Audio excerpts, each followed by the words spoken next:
Yeah.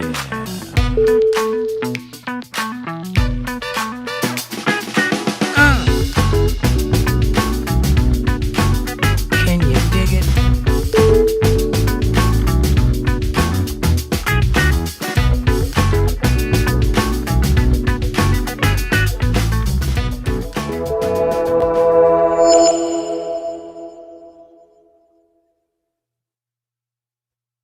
Well, hello, ladies and gentlemen. Welcome to the show. It's Friday night.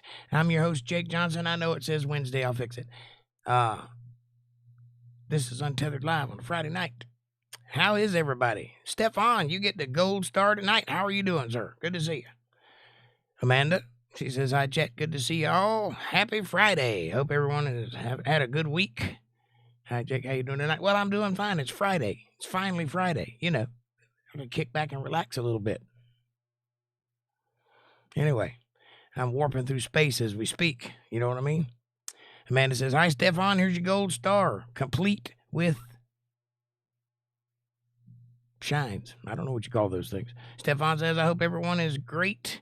Have a nice morning day. Are you leaving us already? You just got here. Hi, Amanda, says Stefan. Amanda says, congratulations on all of your milestones, Jake. You're amazing and doing an awesome job. Keep it up. Yes. We reached 1,000 subs this month. We reached 1,000 videos this month. We reached 4,000 watch hours, which is something like, I don't know how many. It's like up in the 8,000 territory. Anyway, lots of watch hours. I don't know how they calculate that because each one of my videos is 2+ hours long. 1 hour, between 1 and 3 hours long. And that math doesn't add up, but that's what they say. So 4,000. That's the first milestone. So here we are. We made it. And thank you for the congratulations. Stefan says, yay, congrats, Jake. Thank you, sir. Fab Daddy says, happy Friday. Fab Daddy, what's up, brother? Good to see you. How are you? Fine, I hope. Amanda says, hi, Fab. Fab says, hi, Amanda and Stefan. Stefan says, it's 2:30 a.m., so I am sleepy. Well, that don't mean anything, Stefan. It's 8:30 p.m., and I'm sleepy. So I didn't get a nap. I had to go cut grass. Got home from work. Go cut grass. That's how it works. But get you a rest. It's okay. You showed up. That's the big thing. Stefan says, hey, Fab. Amanda says, well, good night, Stefan. Have a good one. Stefan says, thanks, Amanda. Next time. Fab Daddy says, I had a YouTube date with Snarkin' Sass last night. Did you now? How did that go? Did you get lucky? Did you get any snarky? I mean,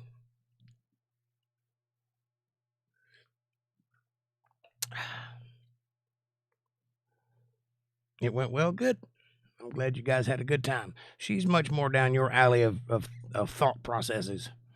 I think you two would get along just fine. You were a gentleman, as you always are, Fab Daddy. A scholar and a gentleman, sir.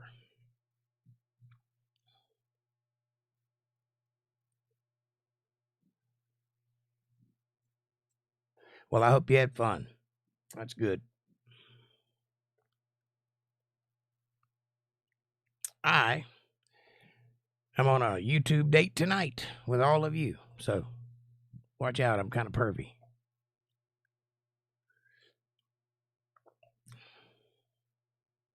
Don't look away. You might look back and my hand will be on your knee.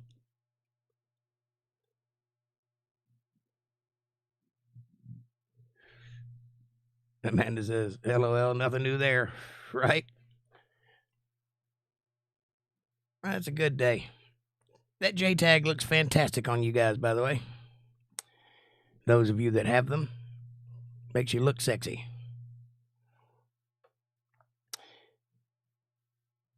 Fab Daddy says it was new dating with all those chaperones. Really? I never minded that.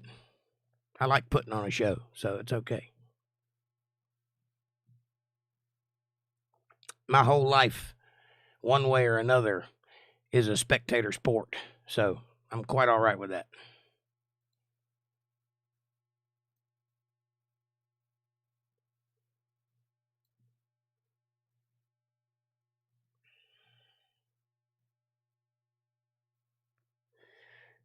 but I'm glad you had fun. What did you guys talk about? What was it all about? I mean, I'm assuming you were on some kind of panel, but what was the thing? No, I haven't had any gigs in quite a while. I got one coming up in June, but it ain't here yet. No, I've been kind of broke. Ever since I crossed over the 1K subs thing, no, further back. Ever since I started being monetized, ever since I got to that place. I think I was at like 989 when they monetized me. So I wasn't quite at 1K. But ever since then, I've made no money on YouTube. Zero. No money in the real world either, except for my job. So I've been like clawing and scratching trying to get by. Robbing Peter to pay Paul, and Paul's kind of pissed off about it, if you know what I'm saying. But I'm supposed to get a payment on the 21st from YouTube to recoup some of the money that I've made, so we'll see. I don't know yet. I don't know how it works. They're not very forthcoming with the information, if you know what I'm saying. So that's what? About 3 months. About 3 months I've made nothing. Thank you. Prayers are welcomed. And also patronage is welcomed. There's more than one way to support the channel. You can show up. That's important. And you have, so that wasn't directed at you. I was just saying.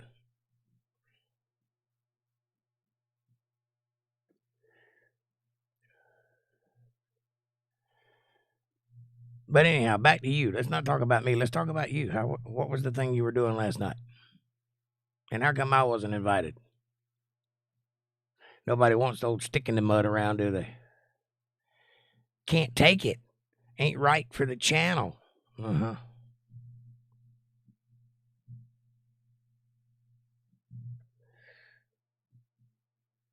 Doesn't fit the narrative. I just asked her basic questions. Oh, so you were the one hosting the thing and she was a guest? Is that how it worked?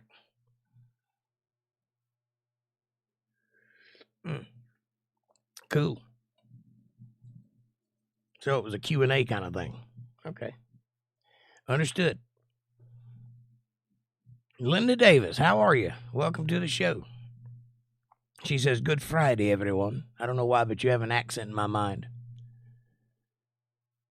Fab Daddy says, I was a guest on her channel. Oh, okay. But you were asking the questions. Way to take the man position there, buddy. Don't let them give you no shit about your ponytail.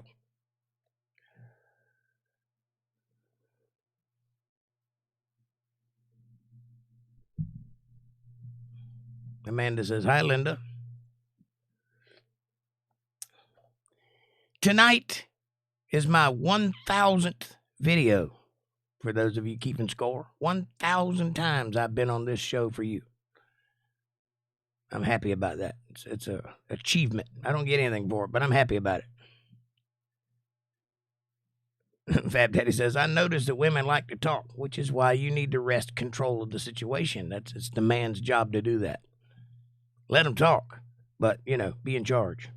Something like that. Amanda says, LOL, Fab Daddy, not all of us. Bullshit.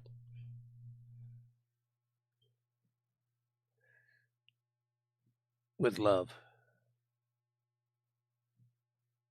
Fab Daddy says, sure. That's a good way to get slapped in the mouth, ain't it?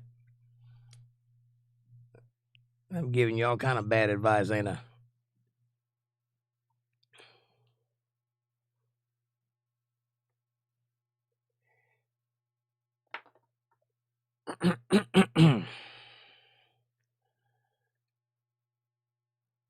Let's see here.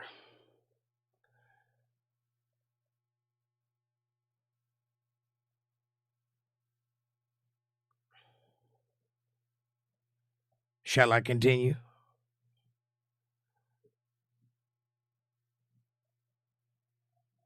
Don't go there. I mean, I can show them.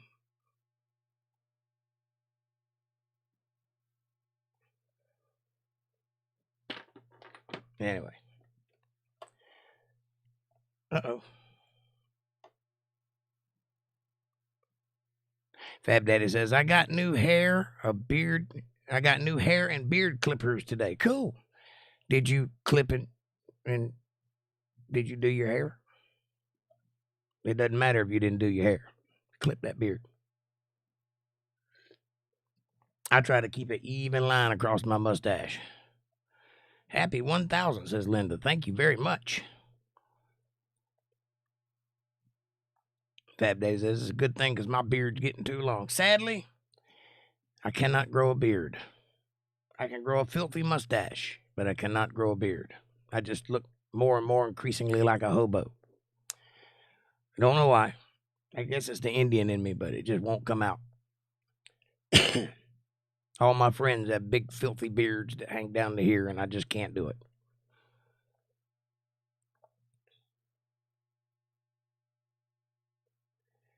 You ever seen something scraggly that looked even more scraggly? That's me.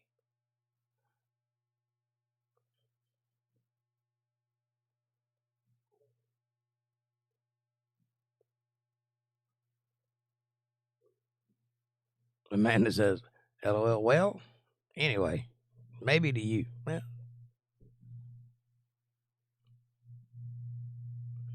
you love the mustache better anyway. Yeah. And you shall have it as long as I can stand it.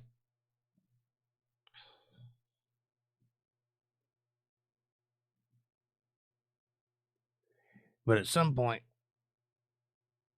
I just gotta cut it off. When it gets too much coffee stored up in it, I gotta cut it off. How is everybody? Is this background aggravating the heck out of you yet? It's making me dizzy.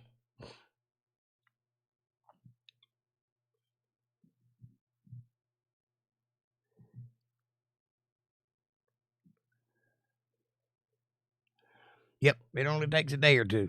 My mustache grows fast.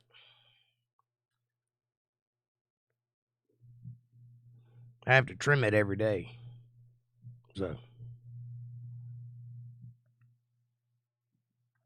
And it don't look like I trim it at all, but every day.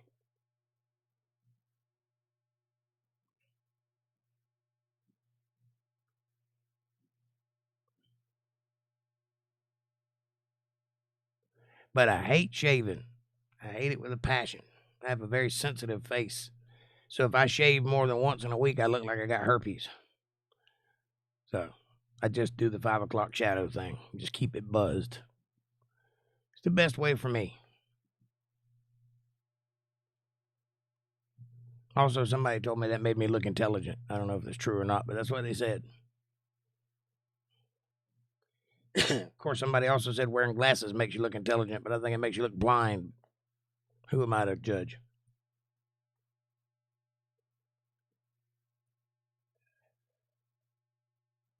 How can all the librarians be wrong?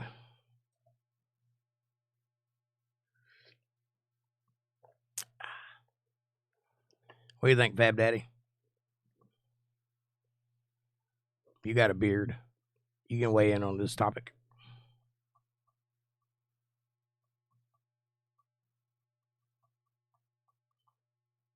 I come to realize I don't even know what you look like. Watch out for killer French flies. Is that Chinese French fries?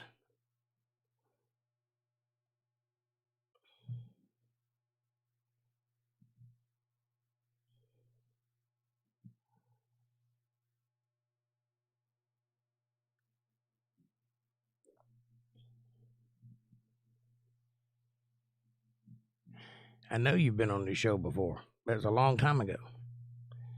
And there's 3 guys that took me a while to separate them. And I don't know in my head exactly which one's which.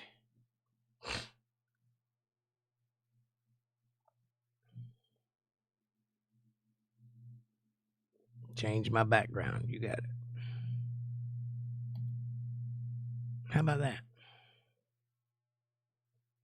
Space. The final frontier. These are the voyages of the good ship Lollipop. Or what?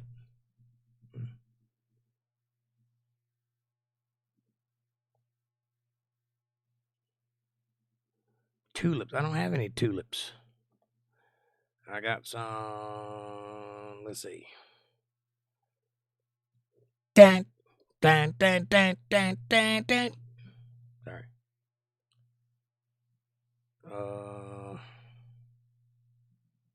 Here's a good one. How about that?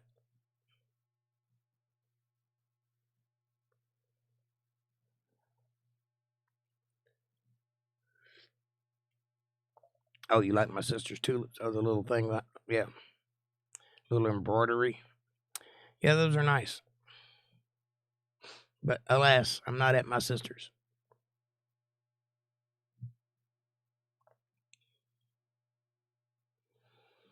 I'm at my place.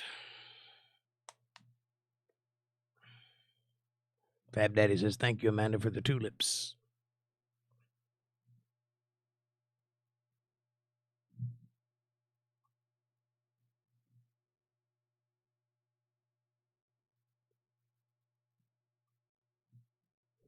So, what you guys want to talk about tonight? I'm all ears. I'm just happy to have made it to 1,000 videos. I'm taking a break.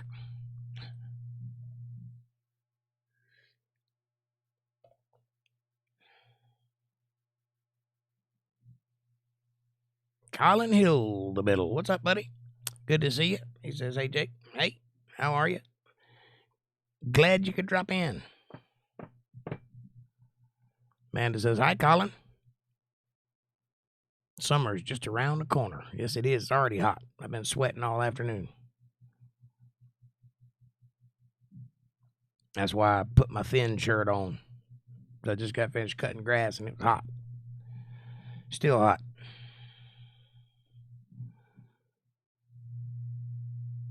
Amanda says, and to think I've watched all 1,000 videos. You go, girl.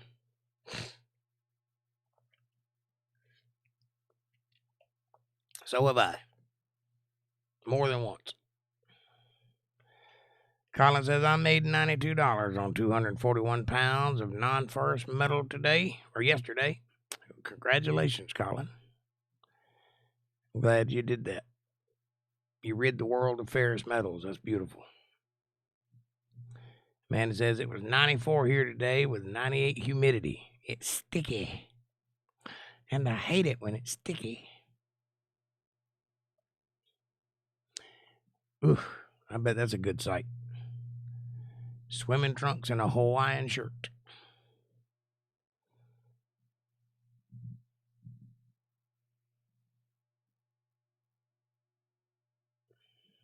You just need a frozen daiquiri.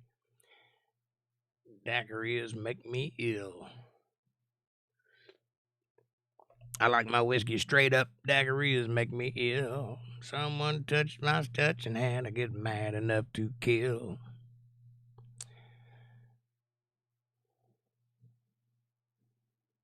Amanda says, LOL, Fab, you got flowers on your trunks too? Colin says, now, probably soon, I'm going to take a 55-gallon drum full of crushed cans. You go, boy. Get that money.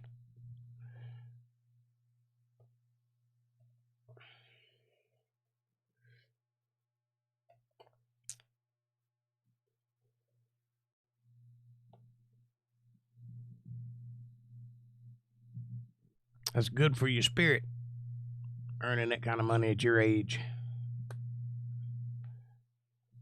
Turn a man into you. Turn you into a man. The latter, not the former. That was bad. Bad choice of words.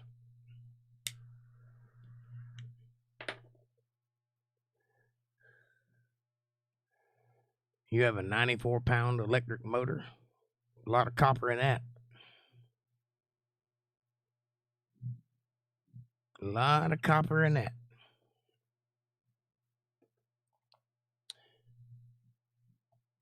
I don't know how much 94 pounds of copper is, but it sounds like a lot.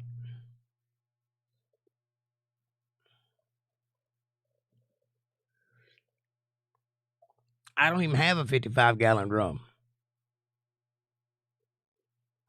Fab Daddy says, first job I had was a paper boy That's no longer a thing. That was my first job, too, selling the newspaper. I didn't deliver the paper. I have done that job. But my first job was selling the paper, going door to door. I did that over the summer, and then I graduated right into roofing. So my first real job was roofing. Colin says that I took off. Wait a minute. Oh, you have a 94-pound electric motor that you took off and put my other 2 motors with it, and I had 102 pounds of electric motors. Well, you can do math, that's for sure. Amanda says, 8-ball, oh, 8-ball. Is it going to be a great weekend? And 8-ball says, perhaps. Second job was pumping gas. I've never done that job.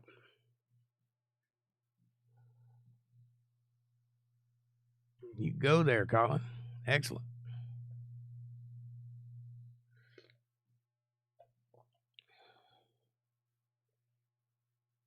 I'm proud of you. I don't know if I tell you that enough, but I'm proud of you. Keep up the good work.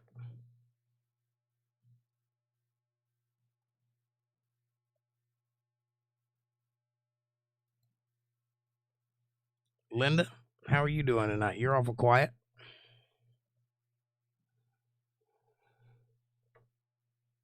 How's the world treating you? How's Walter?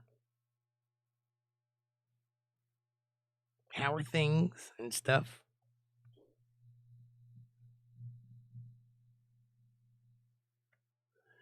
Amanda says, you'll grow up to make a fine young man. Colin, keep it up. Amen. You'll make some young lady very happy. And just keep on trucking.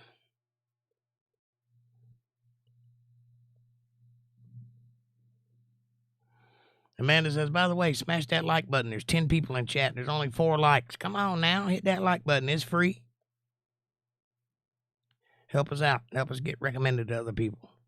We're trying to grow a business here. Linda says, being a grandma or a nonna is the best job ever. Sounds like it would be. I haven't got that far yet. I have children, but I do not have grandchildren that I'm aware of. I mean, a lot of things can change, but yes, sir, Colin. We've been getting rain up here. It rained all day the other day. I mean, it's been cloudy all day today. Feels like it's going to rain any minute.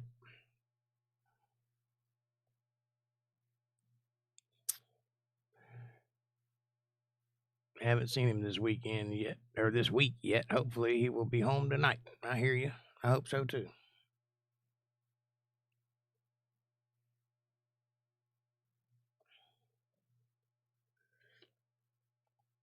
I hope all is well on the home front and the farm is doing well.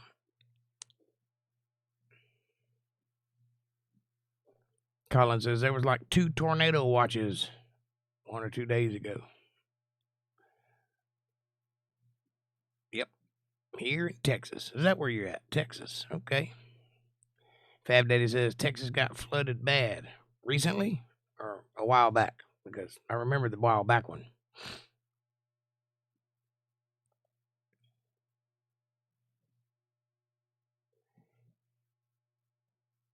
I was out in Texas one time when I was about your age.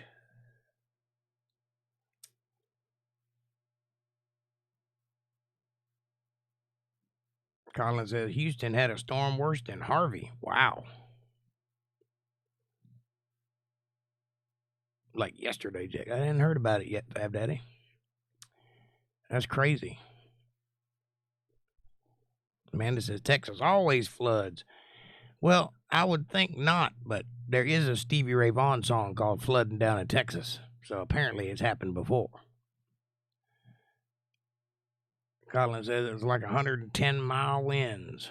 Wow. Yeah, I'm from Florida.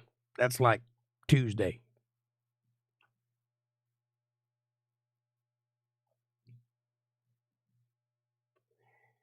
We have hurricane parties where I'm from.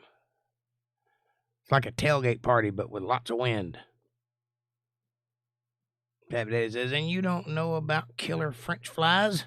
Apparently I do not. Apparently I haven't been watching the news. But if they're French, how could they be killers? They just smoke cigarettes and taunt me mercilessly.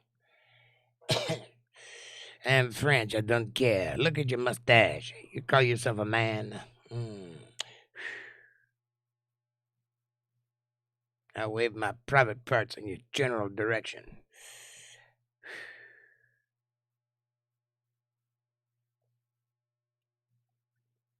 Colin says, glass from all high rises everywhere on the ground. Wow. Linda says, my granddaughter called me tonight to have me come watch her daddy teach her to ride a bike. The little things make my day. That is beautiful, Linda. I hope that was a blessing for you. I remember those days. Yeah, Amanda says, 110 miles an hour winds here is beach weather. That's right. You don't those? I don't those?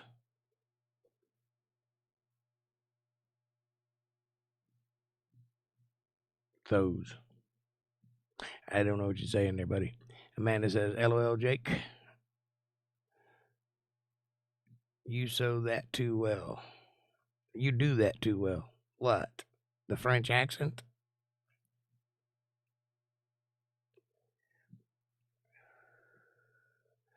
I'm French, I don't care.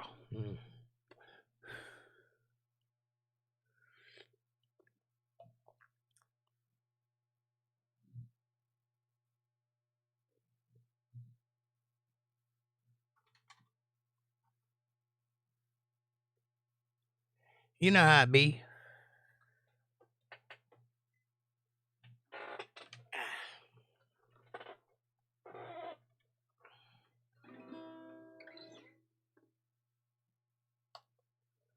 All right, hang on a second. I've got to put a stop to that. It's driving me crazy.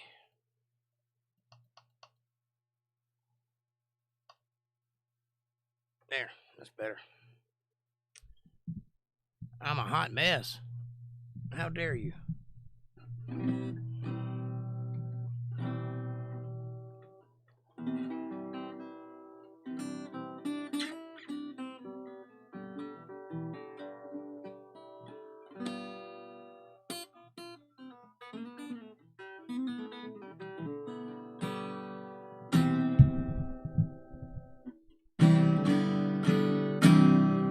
I was just doodling.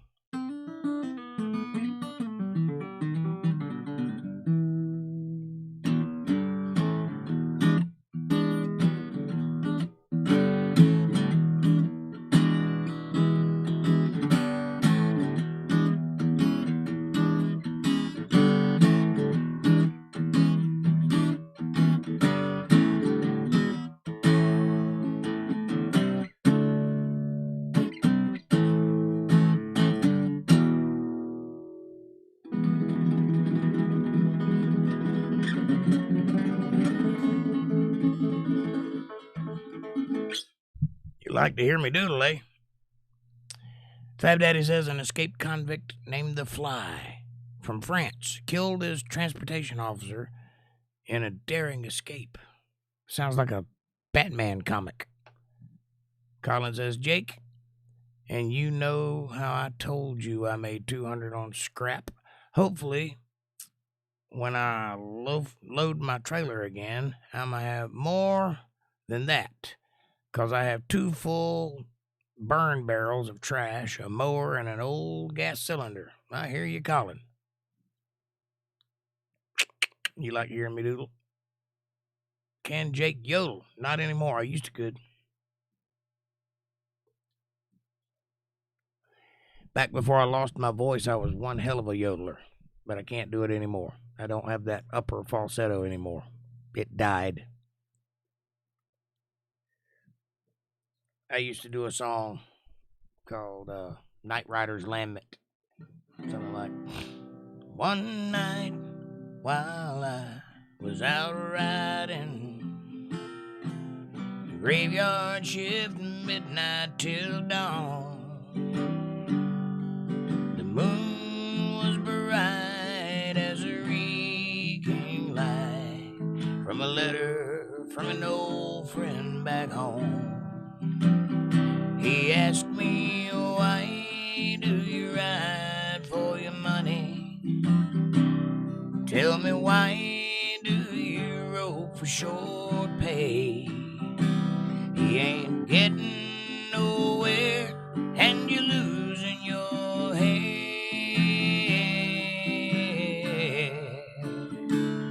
Oh, you must have gone crazy out there. Yodelay, yodelay. See? Yodelay. I can't do it anymore. Not anymore. It'd be nice if I could, but that part of my voice is gone, I think. Too much rock and roll screaming and mystery Asian diseases. Amanda says, I used to be great at it. Yep, I used to be. Not anymore. And that ain't even 30% of it, says Colin. Well, that's awesome. Maybe one day when you make all that money, you can come put a couple super chats in the show.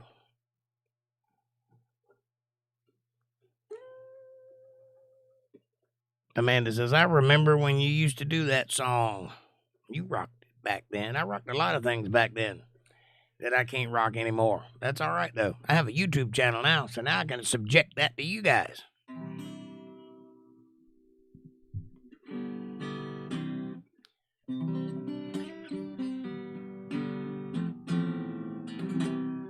Probably be better if I had a pick.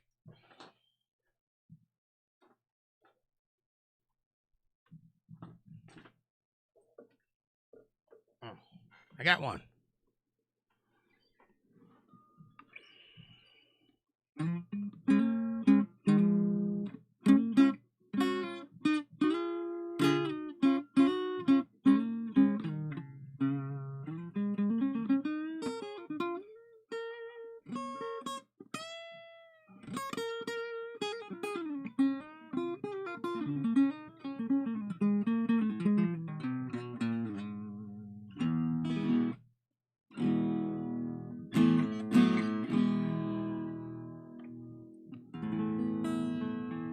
Feels all right. A little scratchy, but I can manage. What you want to hear?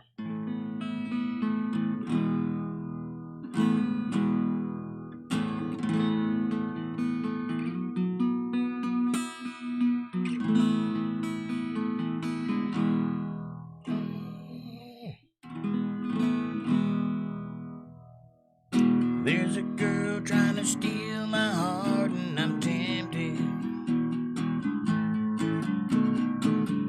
Even though she could tear me apart, I'm tempted. Tempted and tried.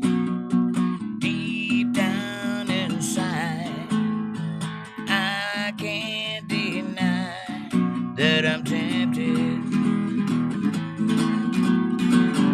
Even though she can feel my shame, I don't know the words to this game.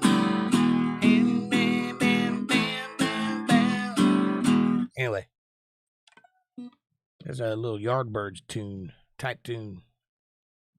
I think, who did that? That would be,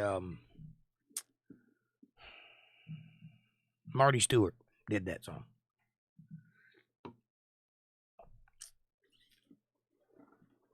Go from Marty Stewart to, there was a time I could drink my tears away, drown out all of the heartache, hurt me night and day. When the thought of you came crashing through, I'd have one more.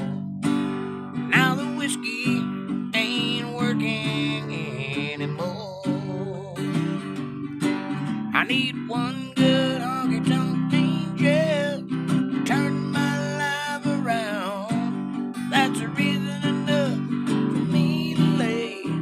this old bottle down. Well, a woman warm and willing, that's what I'm looking for. Yeah, the whiskey ain't working anymore. Right where I need to be. You like that song, don't you?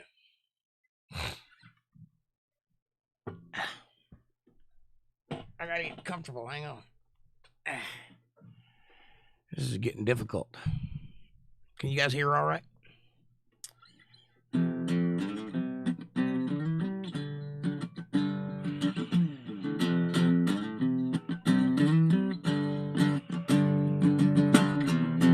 There's a plane flying out of here tonight. Destination New Orleans. Boss man says my big promotion's on the line. Says I'm right where I need to be. Lately I've been on the road more than I've been home. This leaving her alone is killing me.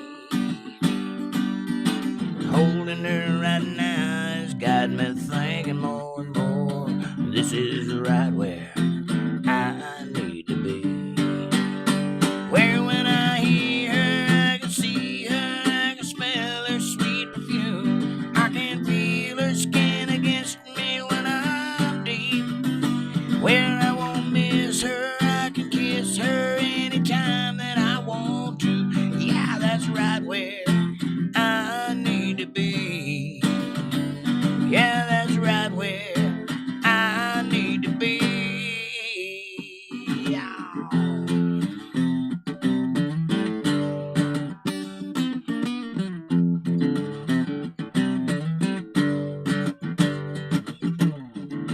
There's a plane flying out of here tonight. Destination New Orleans. 'Cause I finally got all my priorities in line, and I'm right where I need to be. Where when I hear her, I can see her, I can smell her sweet perfume. I can feel her skin against me when I sleep. Where I won't miss her, I can kiss her anytime that I want to. Yeah, that's right where I need to be. Yeah, that's right where I need to be. Oh.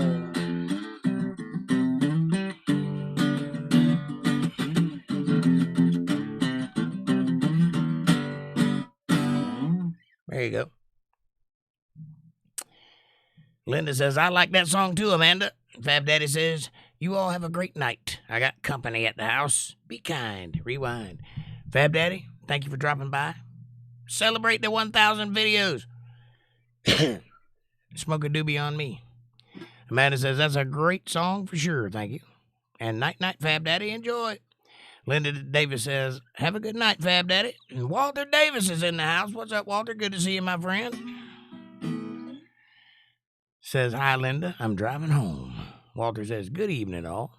Amanda says, hi, Walter. Be safe. And Linda says, thank God, Walter. Walter, here's to you, buddy.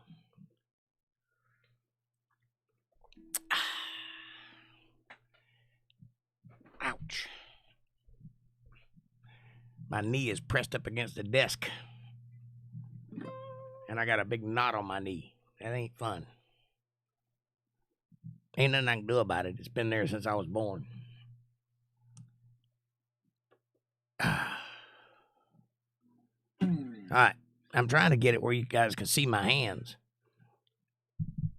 I have 2 cameras. I don't know why I don't have a second one down here. Anyway. Walter says, hi, Jake, Amanda, Colin. Yeah, it's a slow night tonight for my 1,000 videos, 1,000 subs, and 4,000 watch hours. Nobody's showing up. I don't know where everybody's at. That's all right. Can't win them all. I'm here regardless. He says, I'm going to be listening and lurking and driving. I hear you, buddy.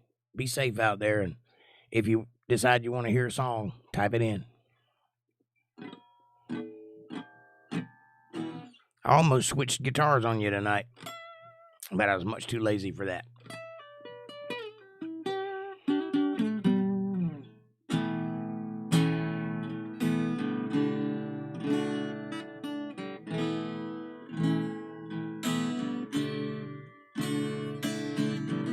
Show is over, close the storybook.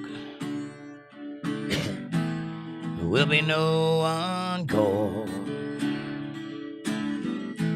All the random hands that I have shook, well, they're reaching for the door. I watch their backs as they leave single file. You stood stubborn, staring all the while. I know I can be colorful. I know I can be gray. I know this loser's living fortunate, and I know you will love me the way.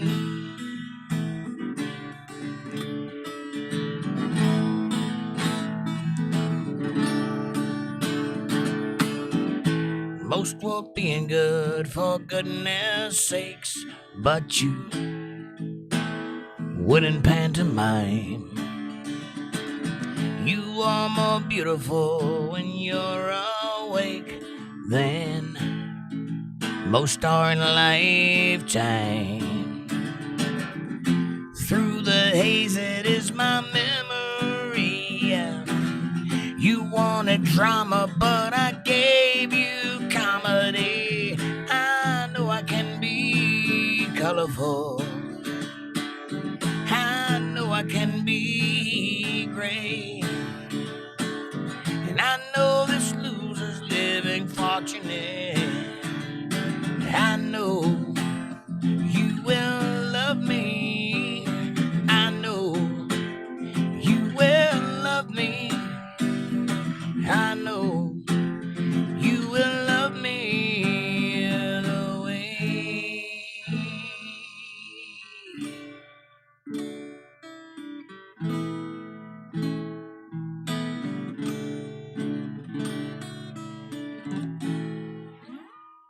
There you go.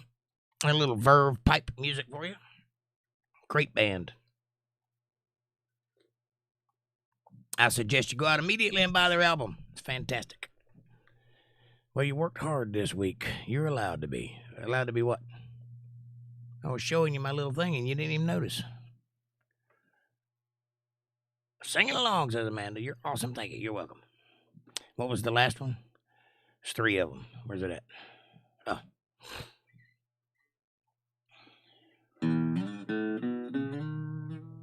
No.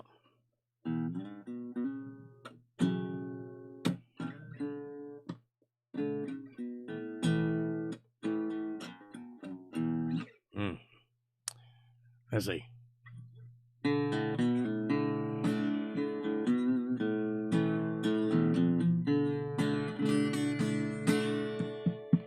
I look for love in all the same old places. Found the bottom of the bottle was always dry. But when you poured out your heart, I didn't waste it. There's nothing like your love to get me high. You're as smooth as Tennessee whiskey. You're as sweet as strawberry wine. You're as warm as a glass of brandy. I stay stoned on your love all the time.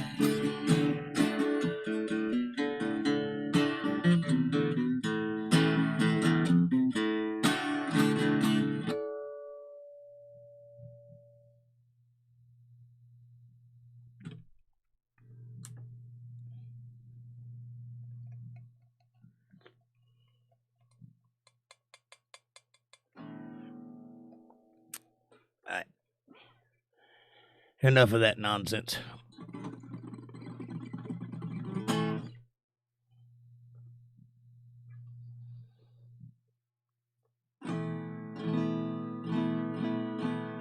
That's my favorite chord, just so you know. My other favorite chord is impossible to play. Yep. There it is. Try doing that. Oh, how about December? What about December? Stop saying words. I don't know what you're talking about.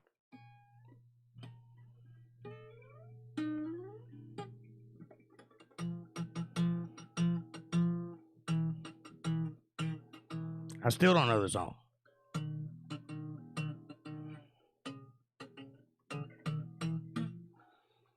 You have to be more specific.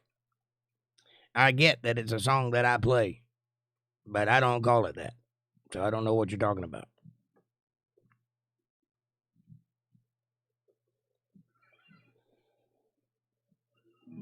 I didn't know that was the name of the song.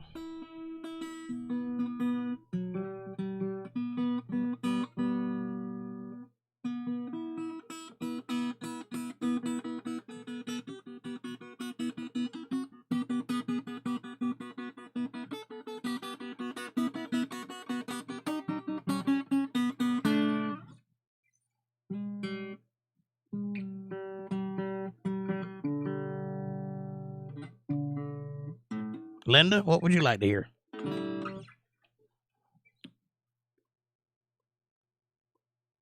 Oh, yeah, I don't play that song. I know that part of that song. Don't talk about, don't worry about, turn your head now, baby, just spit me out. I call it spit me out because it's all I know. I don't know that song. It's not actually a song I play. But I'll learn it if you want me to because it's a good song. It just ain't my thing, so, you know.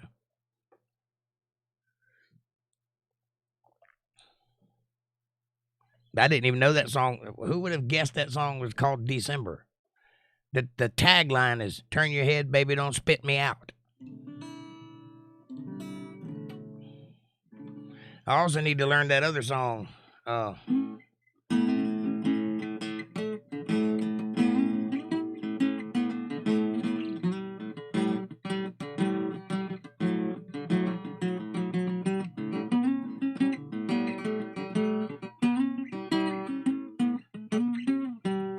What is that called? Something like that.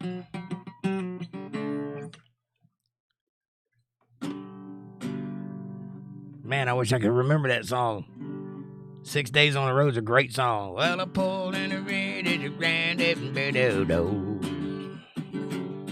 Little bit of white lines and my eyes are open wide. Well, I bet did a minute of mine, and I been a button down and all right. 6 days on the road and I'm gonna make it home tonight. I don't know the words though. That's a good song. Do you know any Keith Urban? I used to. Let me think about that for a minute. I did learn a couple of Keith Urban songs, but I seem to have forgotten them.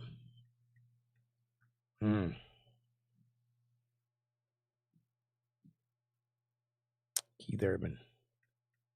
Certainly in there somewhere. I just don't know what it is.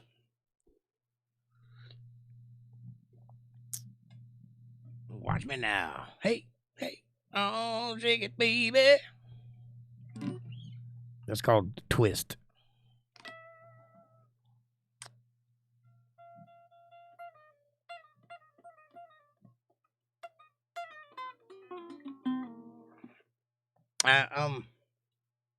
Seems like there was a pretty popular slow song that Keith Urban did about 10 years ago that I knew.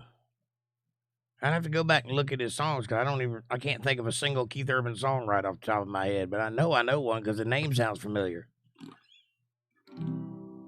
You might accidentally say the right one and it'll just spark a memory and I'll just go off. That happens. I've forgotten more songs than I'll ever learn again, that's for sure.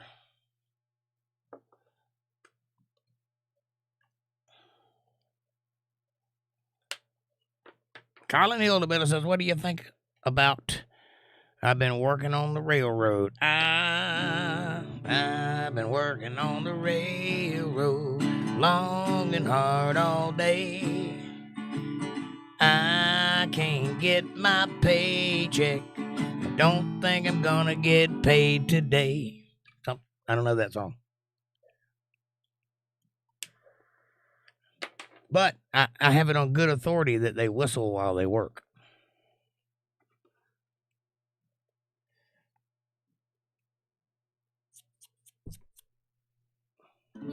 Somebody asked me one time to sing Hang Down Your Head, Tom Dooley, and I'm like, there's no love for a musician. I've got 5,000 songs rattling around in my head, and you pick Tom Dooley? Jesus Christ.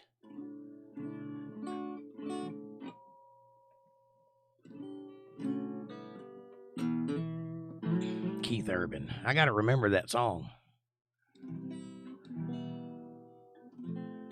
For some reason, I'm thinking Toby Keith. I know that ain't it, but it's like that. It's like that Toby Keith song, that slow one that I do, Blue Moon. It's like that. Matter of fact, blue might be in the title. I'm not sure. That's what's coming to mind.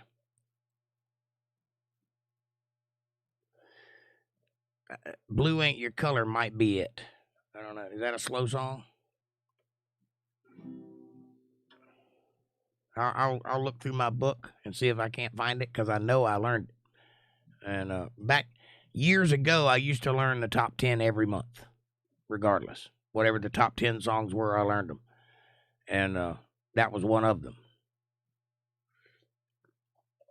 Blue Ain't Your Color. I'm not sure. It might be that one. Is there something older I can play for you?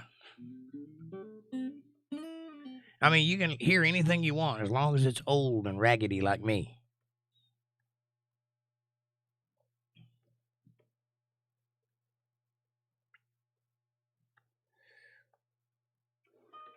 Hang down your head, Tom Dooley. Hang down your head and cry. Hang down your head, Tom Dooley.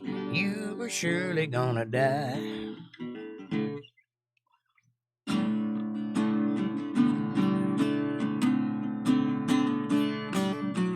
Well, my name's Johnny Patty Moo, the same as my daddy and his daddy before. Hardly ever seen Granddaddy down here. Only come to town about twice a year. He buy 100 pounds of yeast and some copper line. Everybody knows that he makes moonshine. Well, the revenue wanted Granddaddy real bad. Headed up to Hollywood to everything he had. Oh, my time, but I've been told. Smell of whiskey burning down Copperhead Road.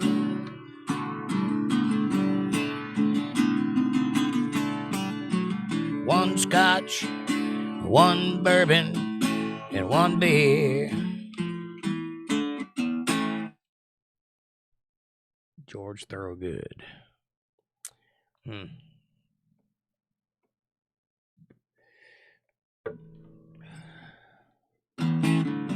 On the day I was born, nurses all gathered round, gaze of the wide wonder, the joy they had found. Head nurse said, better leave this one alone. Look at that boy, baby. He's bad to the bone. He's bad. Bad. Bad to the bone.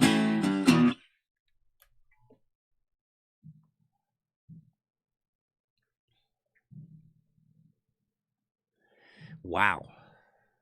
I like you, Linda.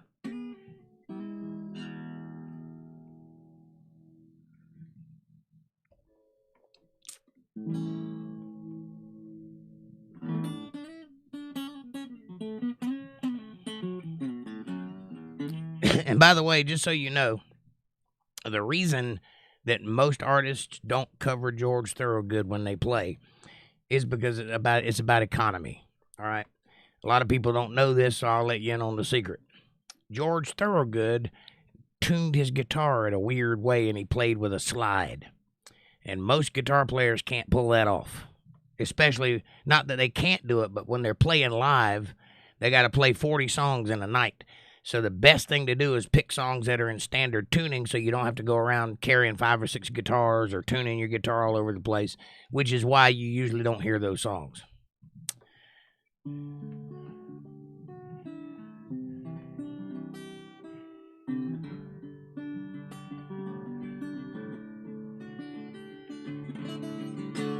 Gonna ride a freight train down at the station. It's too high. Can't sing it. Let's see if I can down key it. Gonna ride a freight train down at the station, Lord, yeah. I don't care where it goes.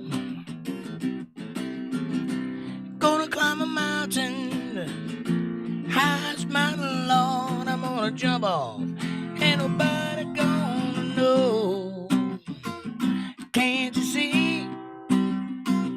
Oh, can't you see what that woman, Lord, you been doing to me? Can't you see? Can't you see what that woman, Lord, you been doing to me? There you go. That's my son Thomas's song, says Linda. Bad to the bone. Colin says, wow, they still drive railroad spikes since the day he was born. Yep.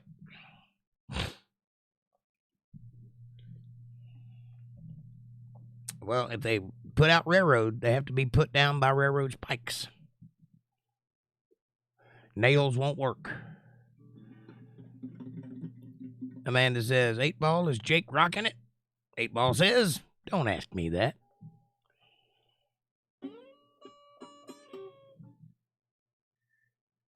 What about,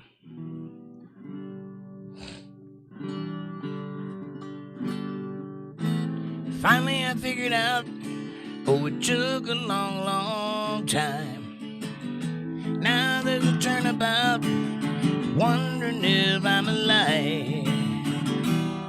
There's been times and on my road I just can't turn and walk away.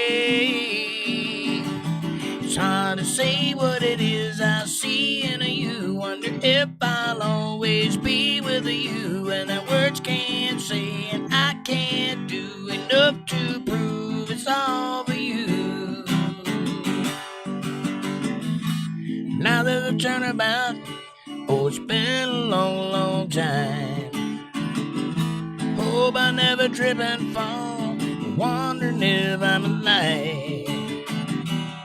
There's been times and on my roads I just can't turn and walk away. It's hard to say what it is I see in you. Wonder if I'll always be with you. Well, that words can't say, and I can't do enough to prove it's all for you. Rain keeps pouring down, falling from blue sky. Worlds move out of sight, coming from your eyes.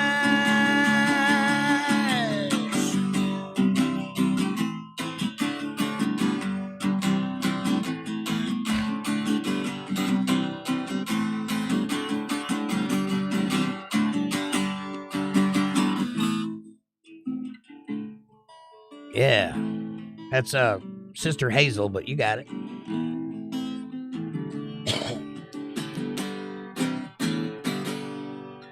Same kind of song. Same they were inspired by the same music.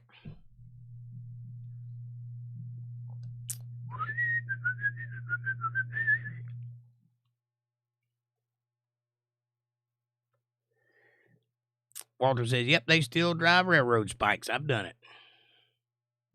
I picked up a fair bit of them. I've never driven any. You know how it goes. Never picked any cotton either, but I've lived out next to some cotton fields.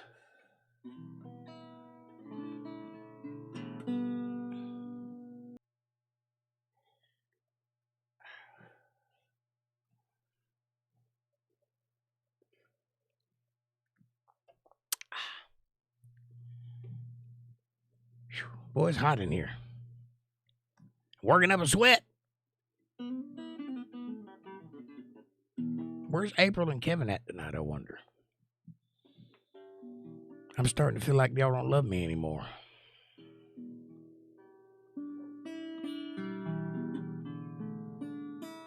I guess 1,000 videos will wear anybody out, right? That's all right. That's all right with me. South Florida, still probably. Tonight's probably the night they're having that concert. I got you.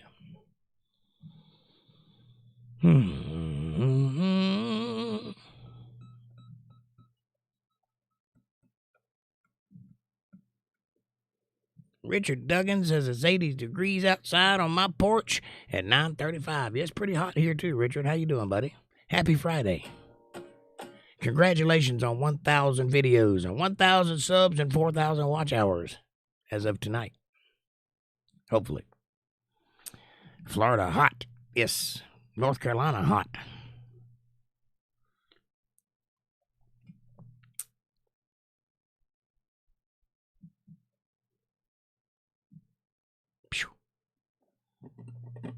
All right, take a break.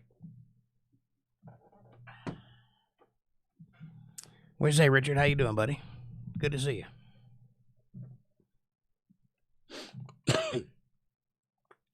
It is what it is, man. It is what it is, brother. I said, Jesus, be the way maker. I said, Jesus, be the way maker. I said, Jesus, be the way maker. He done took and made a way for me. It's 83 where I'm at in Florida, Richard, says Amanda. It's too humid. It is kind of humid. It's a humid day today.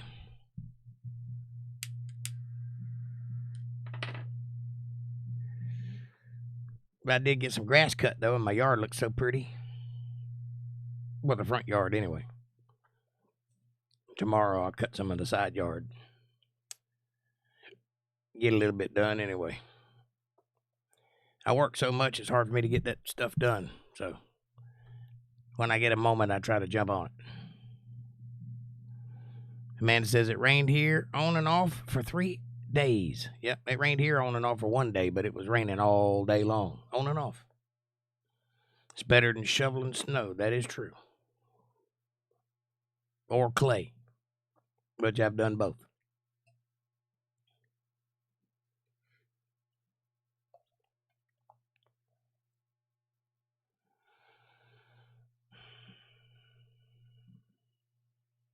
Amanda says, I'd almost rather be in the cool than the hot. Well, let me tell you something.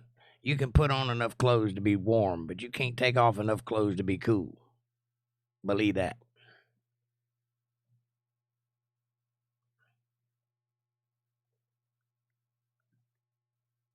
All right. Little housekeeping. I got some interesting videos coming up for you. I got a brand new Hyperbole coming out at some point when I get done with it. It's quite a deep project. A lot of research went into it, so I hope you'll enjoy it. I've got a few deep dives, some questions on whether or not the 1,000-year reign of Christ has already happened or not for my Lisa Reen, who is not here at the moment, or lurking, one or the other. I got some daily devotionals coming out pretty soon. That's what's in the pipeline for next month. So be looking for it. I hope you'll enjoy that.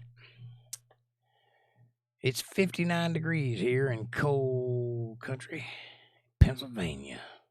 Linda, I envy you. It's hot as a mofo in North Carolina.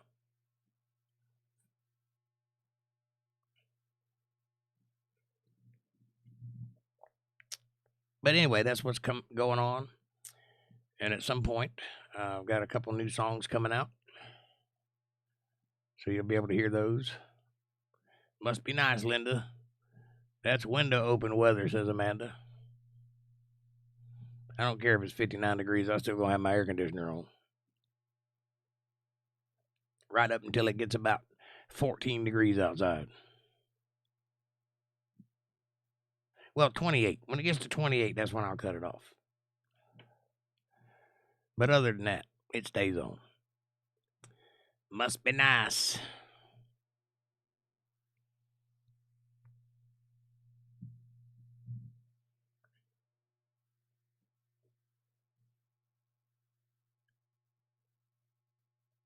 Feel like taking a big dip in a cool river. That'd be nice. Yes, it would. Hey, won't you guys do me a favor? Hit that subscribe button and press the bell icon so you get notifications of when I'm going to be online. Smash that like button. It's right in front of you. It's free. It's effortless, and it really does help the channel with the algorithms. Helps us get recommended to other people. Won't you do that? Use the super chat function if you feel so obliged, or join the channel and see what that gets you. That'll bring you into a world you didn't know existed. Also, share this video with somebody you love. Better yet, share it with somebody you don't love. Bring them into the family, make them part of the fold. Be part of their solutions, not part of their problems. Leave a comment down below. Let me know what you're thinking about. Question me, curse me, bless me, challenge me, confront me, conform with me, drink my Kool-Aid, or make your own Kool-Aid. As long as you're thinking critical, that's what I want. Critical thought coming from that brain of yours. And hey, if you dig what you hear and you'd like to be a little bit more substantial than a super chat, you can go to paypal.me/jakejohnsonband, or if you're a Cash App user, you can go to $JakeJohnsonBand. Every little bit helps. It's a win-win. We are brought to you by viewers just like you, so support the things you love or they will go away, especially in this world of censorship and authoritarianism and all that good stuff. So, I'll do everything in my power to be worthy of it, and I'll answer all your questions and comments, play most of your requests, and be a general all-around cool dude just for you right now. All right. Linda says, I still sleep with the fan on, even with the windows open, right? Got to have some kind of wind blowing, for sure. For sure.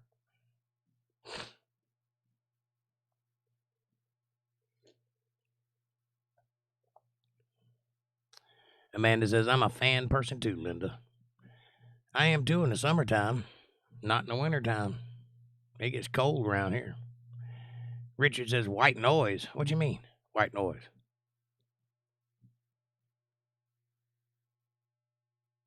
What's white noise? Oh, the fan? Yeah, that'll put you to sleep.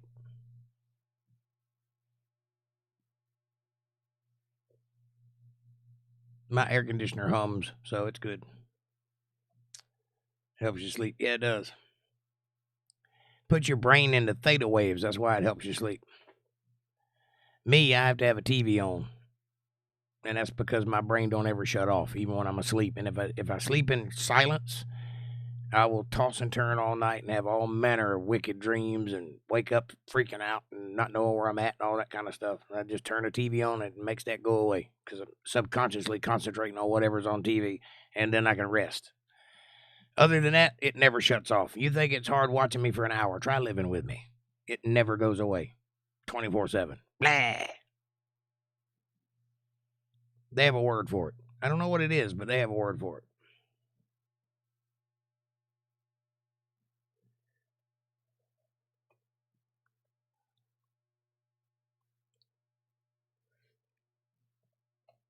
I am an autodidact, but the word auto is misleading. More like automatic autodidact. Nope, Jake.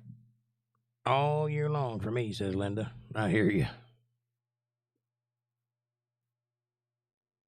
Amanda says crazy. LOL, JK. Yep, that's the word. I often wonder that myself, believe it or not. You can't think about some of the things I think about without wondering about your sanity.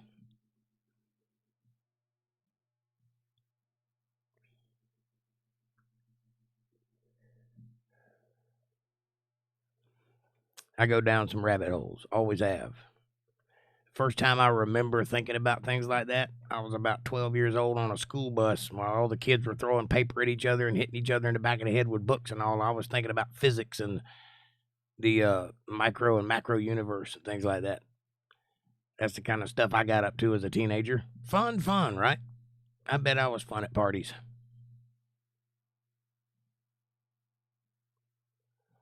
It just kind of turned on one day and never turned off.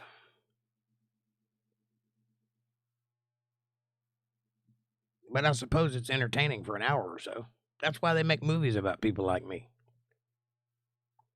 If you don't believe me, think about the last 5 characters that you liked, like House or Sherlock Holmes or that bug guy on CSI, and those kind of guys.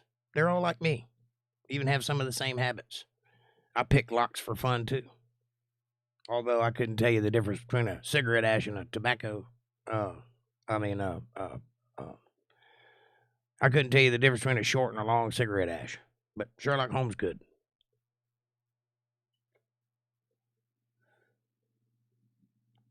Tell you what the paper was made out of. You ever read Sherlock Holmes? It's quite an interesting set of books. I have the unabridged around here somewhere. All the stories in one book. And it's quite an interesting read. But that's the reason, is because those people are interesting to look at. They're not interesting to be around 24/7, that's for sure.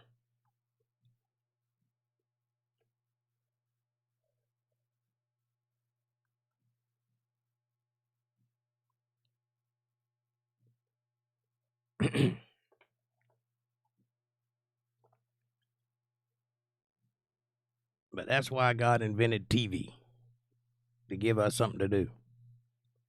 If I was alive 2,000 years ago, I'd be sitting in front of a cave somewhere, carrying on conversations with crowds. That's just the way it is. What say you? Where would you be if you were born 2,000 years ago? Amanda?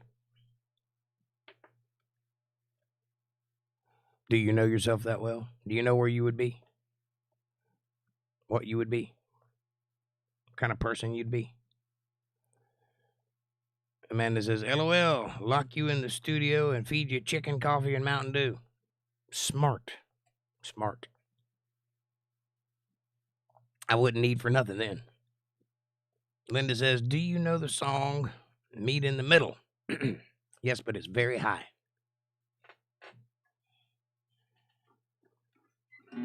It was 700 fence posts between your house and mine. That song? I can't sing it, though. It's too high. I start walking your way. You start walking mine. We meet in the middle, neath that old Georgia pine. We gain a lot of ground. We both give a little. Ain't no road too long when we meet in the middle.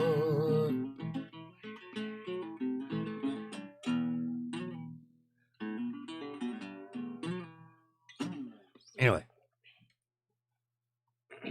very, very high. That guy gets up there. I don't know how he does it. I couldn't sing that song back in the day, I don't think. Maybe.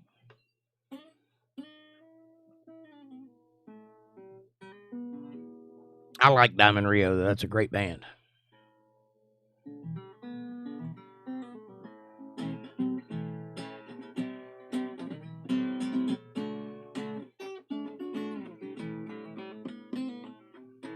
Mama died young, giving birth to her son in a home for wayward girls.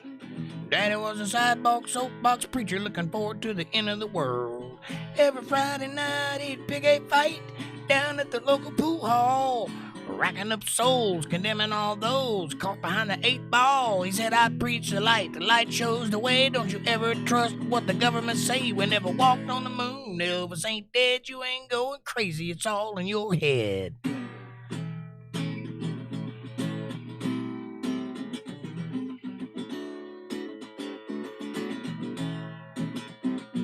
It's all interpretation.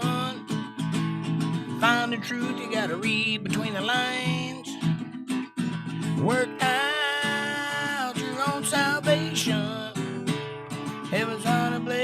harder to find and to do better damn. It's a state of mind.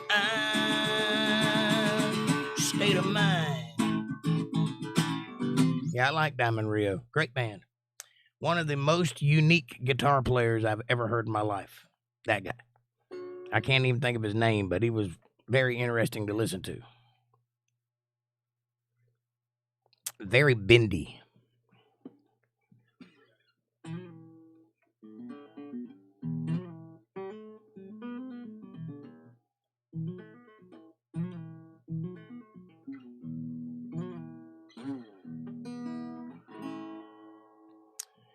And no, I don't know what I would have been 2,000 years ago. Things were so different then.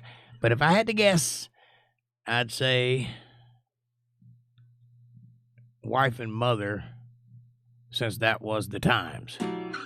Well, that's the times now. I'm just talking about where would you be? What kind of civilization would you live in?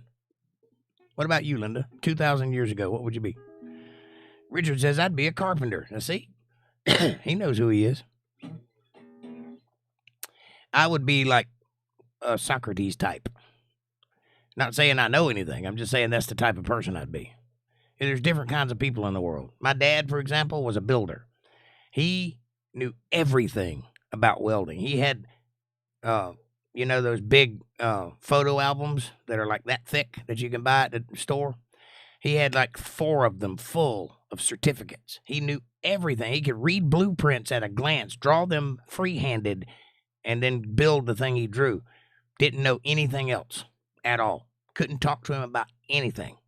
But he knew welding. He knew that job. He could put a pipe together like nobody's business. That guy was a builder. You need people like that to make the world go round. That's the kind of guy he wanted me to be, and I'm not that guy. I'm a thinker.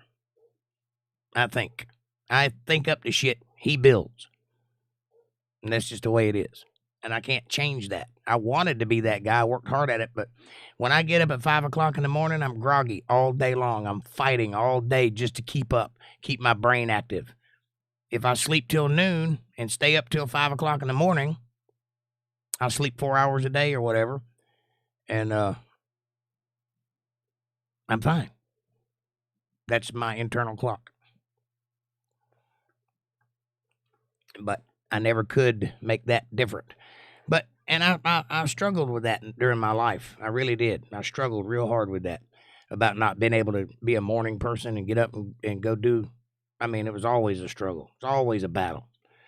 First half of my life, my mom had to pour water on my face to get me up for school, Just, I couldn't wake up. I felt like I was drugged.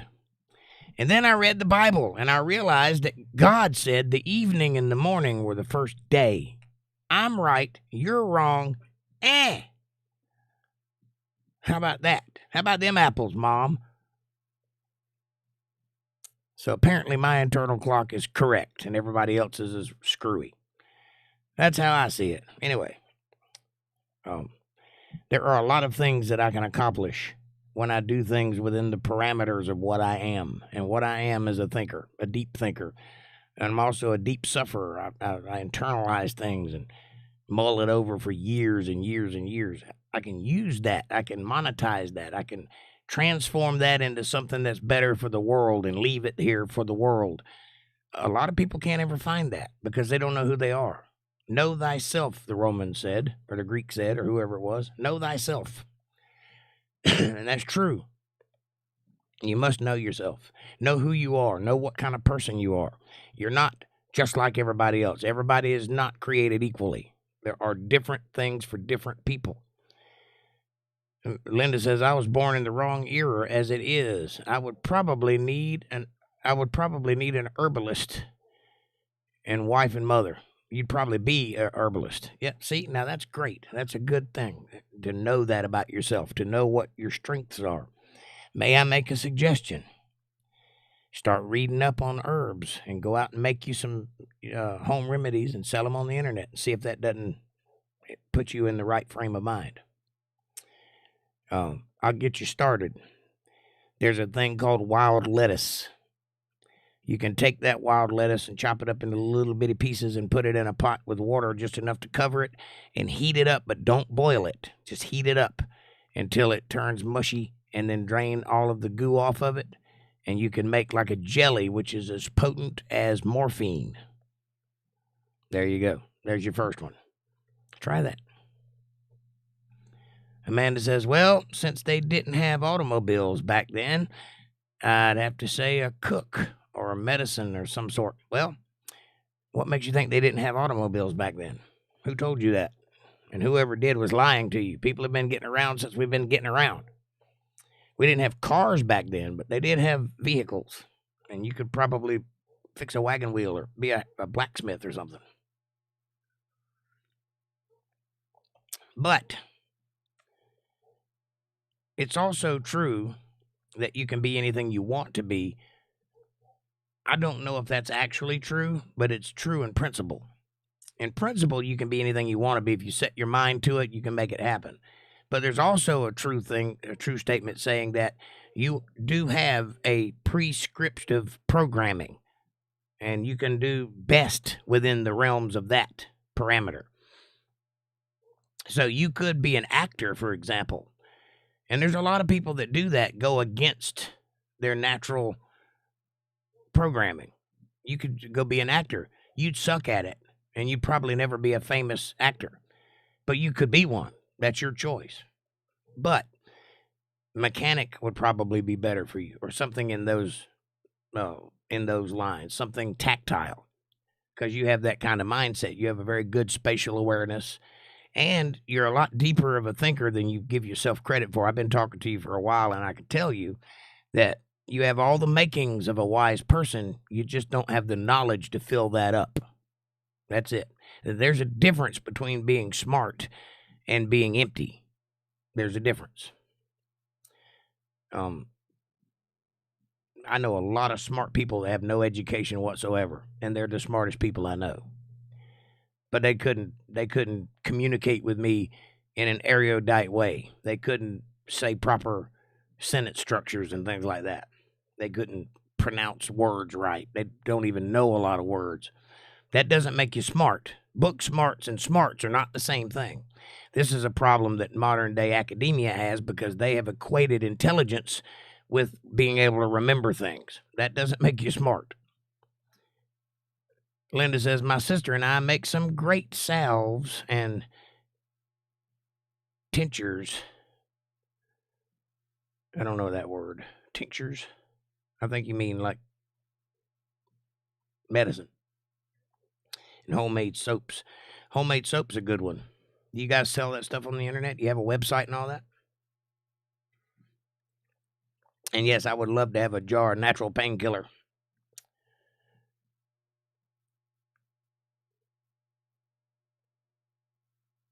Anyway,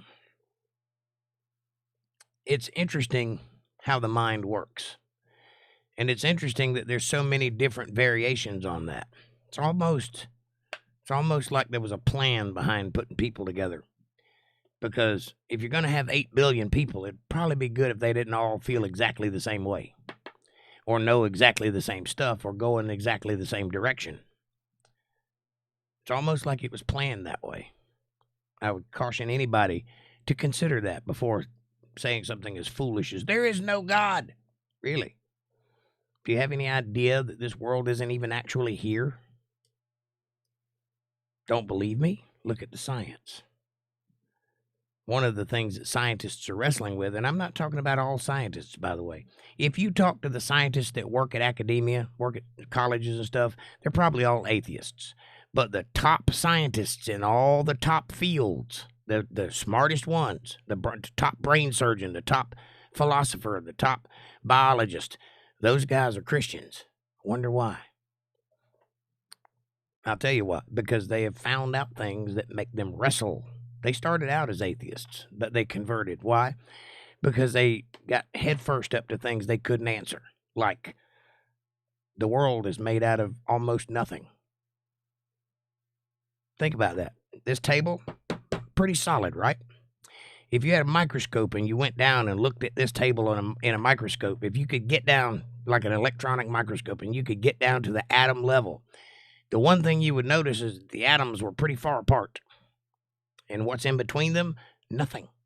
And then if you could go even further into the atom, you would notice that the atom itself is mostly nothing except for the nucleus. Then you got the protons and neutrons and things that circle it. In theory, we don't really know because you can't really see an atom, but we assume they do like a solar system does. The sun is the nucleus and the planets are the protons and neutrons and ions and all of that sort of thing. But they're very far apart. So it turns out that atoms are 99% empty space and 1% stuff, right? And what is that stuff? If you go down even further, down to the Planck level, you'll notice that it's like a particle. That's all it is. And what is a particle? It's the same thing as a bit in a computer. It's a piece of information. And it turns out, that's when you get into string theory and things like that. It turns out that particles are only there when they need to be there. They can pop in and out of existence at random. Not at random, though. It seems at random, but it's not at random. It's when it needs to be there. When you observe it, it shows up. Think about that for a minute. So we live in basically a hologram. This is basically a movie set, and everything you see is being rendered for you as you need it. That's why you can't time travel, because it doesn't exist anymore. You can't go into the future because it hasn't happened yet. Sort of thing like that. This is a deep subject, and I don't mean to skirt it by cheapening it any, but just know that I've done the research, and I'm telling you this is a fact. This is the end result of all the research. We live in a fabrication that's fabricated for us at the moment, and it disappears when you don't need it. And that boggles the minds of the high scientists that look at it, because it ain't supposed to be that way, but it is. Interesting. That's why they convert. Bill! What's up, Bill? Good to see you. We're asking the question, if you were alive 2,000 years ago, what would you be? Who would you be? Where would you be? And Bill says, hi, Jake and ladies. I am a carpenter and not a bad life. That John Prine song, like is Sam Stone. I hear you, buddy. Not a bad life. I was a carpenter once. My dad was a carpenter. So I understand. And Bill says, howdy, ma'am. Bill, we're celebrating 1,000 videos tonight. This is my 1,000th video. And also, I have 1,000 subs. And I have 4,000 watch hours, which isn't correct, but that's what they're calling it. Should have been a cowboy. Yeah.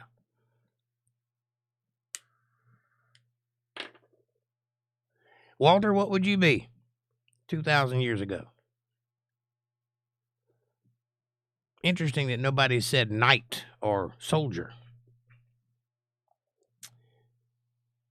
Instead, I'm stuck in traffic.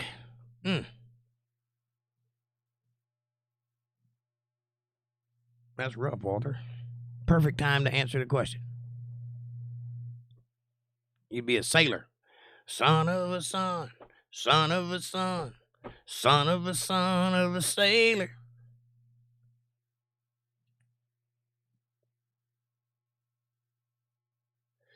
Linda says, Walter, you're still a cowboy. Aw, that's sweet.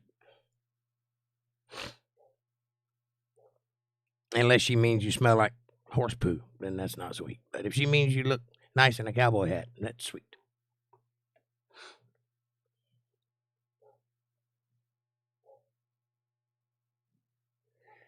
Just think about this world that we live in, though. It's amazing. We live on a piece of rock that's floating through space, supposedly at 66,000 miles an hour, hurling through space, spinning it over 1,000 miles an hour, and nobody's driving. Think about that. We're chasing a ball of fire through space at 66,000 miles an hour, and nobody's driving. I don't know that if I buy that yet, because I haven't been out there, but that's what science is. But it's kind of interesting.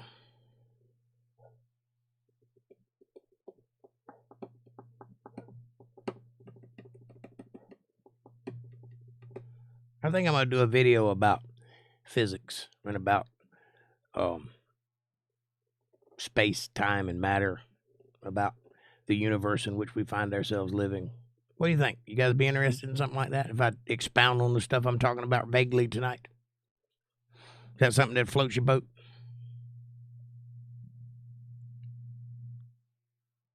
It can be a stuffy subject, but I'll try to make it interesting.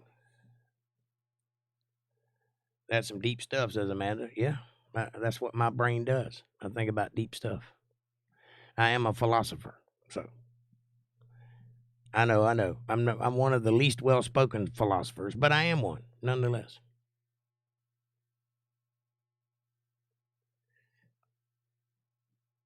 A quasi-religious philosopher at that.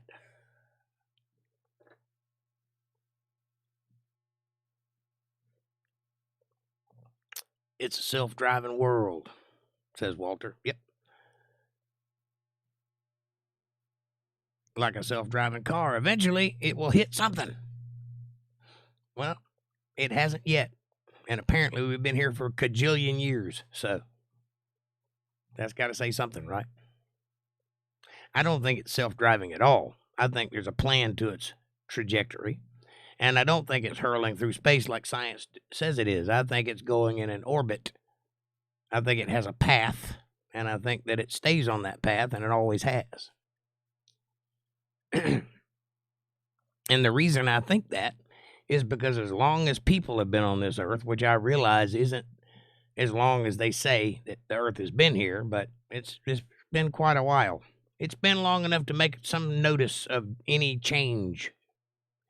But as long as people have been here, Polaris has been the North Star in the position it's in and has always been there. So if we were hurling through space, you'd think at the very least the background would change a little bit, yet all the stars are right where they're supposed to be and have always been. They may have a little bit of a variation because the earth does wobble, but it'll come back around. It's God's plan. That's right, Walter. It is God's plan, and he put this thing in motion. The Bible says very clearly that he hung the earth on nothing, and it shall not be moved. That's what the Bible says. Now, I believe the Bible. I even believe the cover on mine. It says Jake Johnson down at the bottom, and I believe that. It's true. Anyway, I believe that the earth absolutely hangs on nothing. There's nothing in the atmosphere. There's nothing in space. It's liquid. It's a form of liquid. It's a little thinner than gas, but it's a form of liquid, and there's nothing in it. And I believe that all the planets that are out there, if there are in fact planets out there, I don't know, they're hanging on nothing. They're just in their place, and they will not move. They will be right where they are, and they always will be. They always have been, and they always will be until God decides to change that. Now, there is some scripture, and it could be allegory. I don't know. I can't swear to that. But there is scripture that says that the stars will fall. Now, what does that mean? Well, 17 times in the Bible, it talks about God stretching out the heavens, which is what we call the expansion of the universe. Science backs that up. They are, in fact, stretched out. They started here, and they were stretched out to where they are now. And that's a fact. So that stands to reason that if they were put out there, that they'll eventually come back. Don't know what that means. And it could be allegory. It could be some metaphor for something. But it could also literally mean that at some point the stars are going to come back to where they started. That would be terrifying. Also, I don't know whether we'll be here when that happens or not, or in the spiritual form, because that's a little murky too. But it's pretty interesting. Yeah, Linda says, if you want to make God laugh, tell him your plans, right, Walter? Amen, sister. I believe that. And Richard says, Knox. Who's there? Amanda says, absolutely, Linda. And Walter says, Linda, that's why God loves me. I keep him laughing. Ha!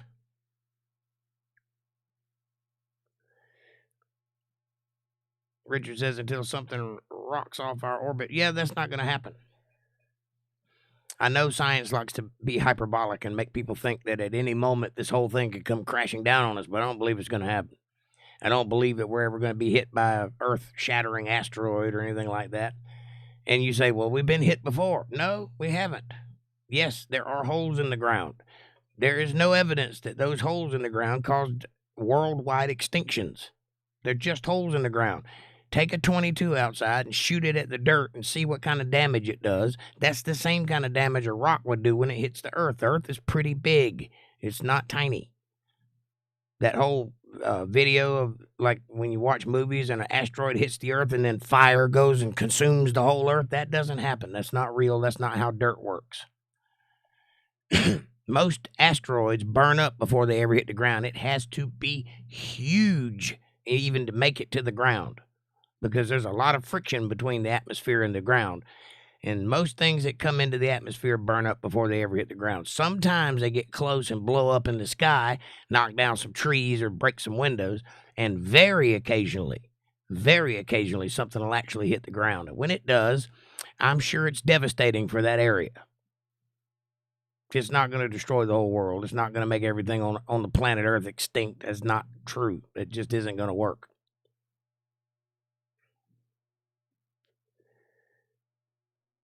Deep. Yeah, good. Good on the subs. Thank you, sir. I appreciate that. Yeah, it's deep. Walter says, Linda, that's what... Oh, I read that one. Yep. I appreciate that, Bill. I'm working on it, man. I'm trying to make something out of this channel. I'm trying to share it with you guys, too. Give you something that you can look at, something you can ponder on, think about for a little while. Hopefully it's good stuff. And this is what consumes my life most of the time is thinking about things like this. So hopefully I can put it to good use and share it. It's not to say you have to think I'm right. I might not be right. I'm a person. I'm as infallible as the next guy.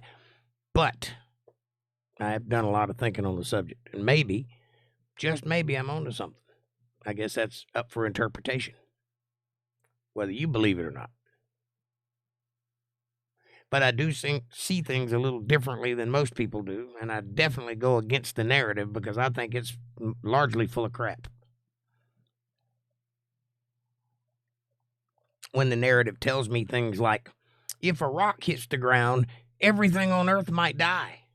Yeah, I don't buy that. I'm sorry. I've seen asteroids hit Jupiter. That happened in 1995, 3 of them. It was called Halley's Comet. It didn't cover that planet with fire, so why would it cover this one with fire?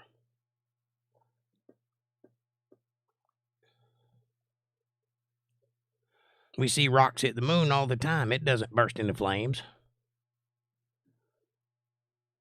Which is another interesting thing. If, in fact, the rocks hit the moon all the time, I have a question. 2 questions. Number 1, how come all of the majority of the asteroid impacts on the moon are facing the Earth? That's question number 1. And number 2, what did the asteroids go and swoop around the Earth and then hit the moon? How does that work? And number 2, how come they're all basically the same depth? Exactly. Anybody ever thought about that? The large majority of them are round, which means they hit dead on, straight on. There are some that are stretched, like they hit at an angle, but not very many. Most of the asteroids' impacts on the moon are round, which means they hit dead on, and most of them are facing the Earth. The backside of the moon doesn't look like that. There's a few, but it isn't nearly like the front of it is. And they're all the same depth.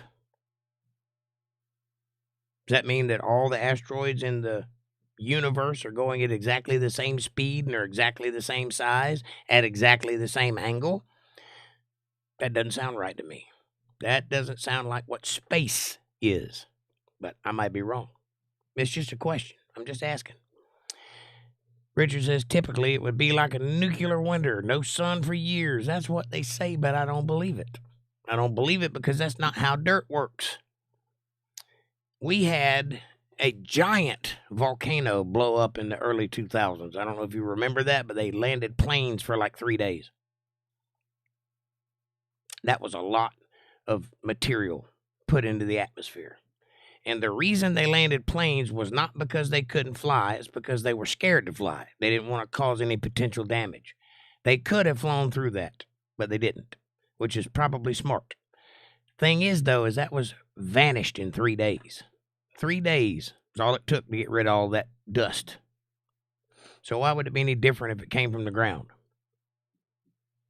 It'd actually be less than that because it's not volcanic eruption.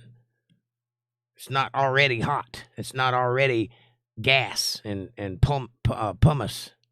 It's dirt and rocks. It just doesn't make any sense. Throw a rock at the ground. See what it looks like. Now, that's a lot less fast and a lot less big, but you'll get an idea of how the debris flies up from the hole it makes. Shoot it with a .22, you can find out that too, and it's still a couple of inches away from the hole is where the debris will land.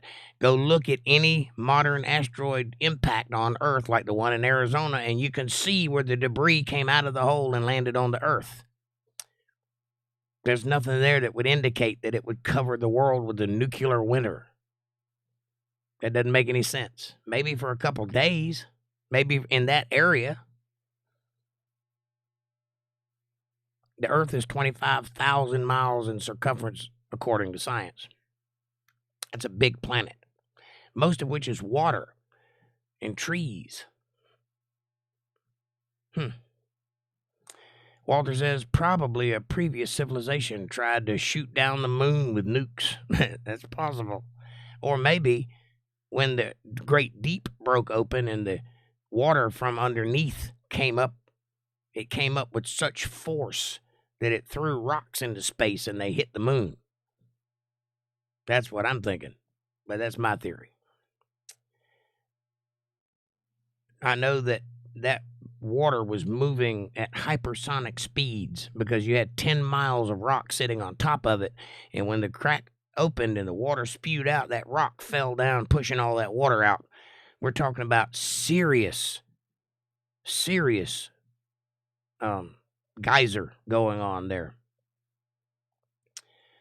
I mean, that water would have evaporated you if you were standing beside it.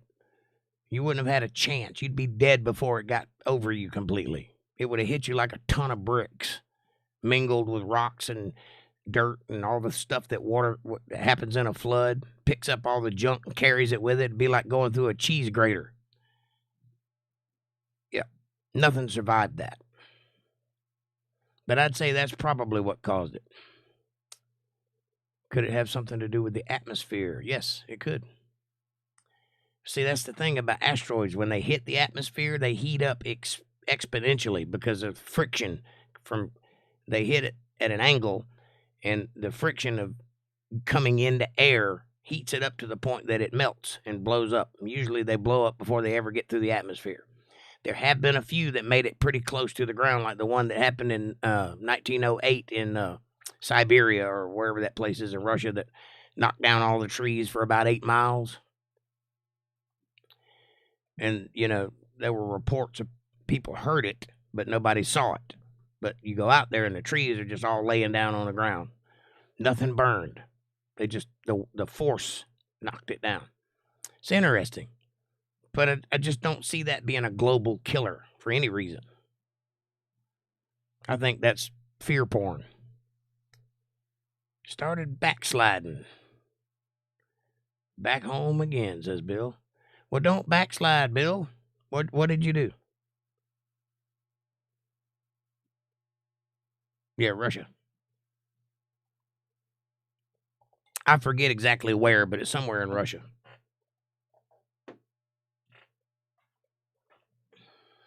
I used to know the name of it and all of that, but I can't remember it now. I'd have to go back and look it up.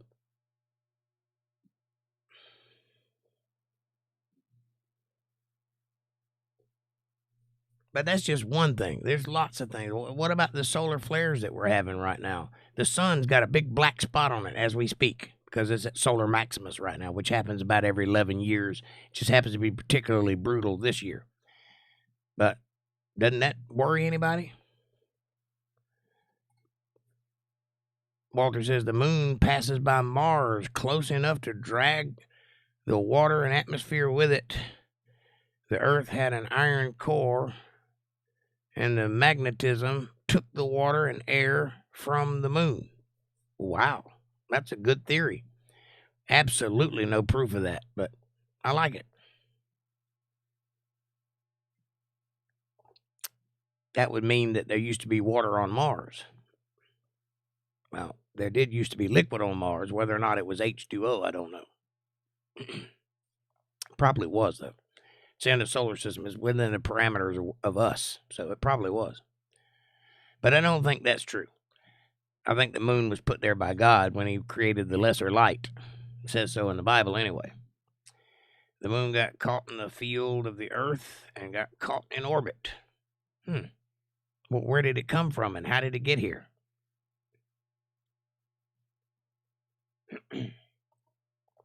You think that moons just roll around in space till they get caught in orbit somewhere?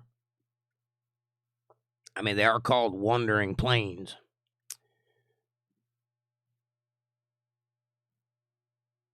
Maybe it's like a giant billiards table and somebody hit the balls and they just kind of rolling around until they group up. It's a good theory. I don't think it's true, though. I'd have to see that happen somewhere else to back it up.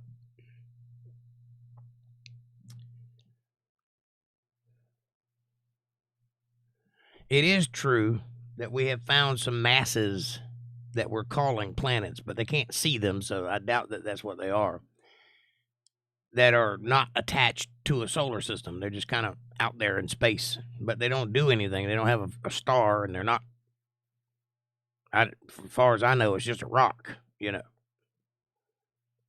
But they probably wouldn't tell you that. It was a comet from the Oort cloud. The Oort cloud. Has anybody ever seen the Oort cloud? Is there a picture of it anywhere I can look at? Because as far as I know, the Oort cloud was invented by a guy named Oort to explain why we still have comets if the solar system, if the universe is 14.3 billion years old. They should have melted a long time ago, because when comets orbit the sun and that tail pops out, that's actually ice melting and it's outgassing as it gets closer to the sun. That's what causes it, and each time they get a little bit smaller, and yet we still have comets. That shouldn't be true. So they invented the Oort cloud to say that every comet we see is a new comet, and it's not the same one that comes through in rotation, which it is. And we lost one of them in 1995. Halley's Comet finally broke up and fell into Jupiter on its exit from the solar system, and it no longer exists, and we haven't seen it again since. But we used to see it regularly. It's in paintings and all kinds of stuff, because Halley's Comet was orbiting the sun, just like the other comet that's out there is doing at the moment. Dana, hey, darling, how are you? Welcome to the show, and happy 1000th video. And Dana says, the moon and the sun is set in the firmament according to the scriptures. Greeting. Yes, it is. The greater light and the lesser light. They were set on day 3. And that's exactly the way it goes. Or day 4, was it? I can't remember. I think it's day 4. Bill says it was near a mountain. Probably. Amanda says, hi, Dana. Richard says, don't want to be around for any of it. I know, right? Walter says, the Hubble took pictures of it, did it? Where are those pictures at? I don't think it did.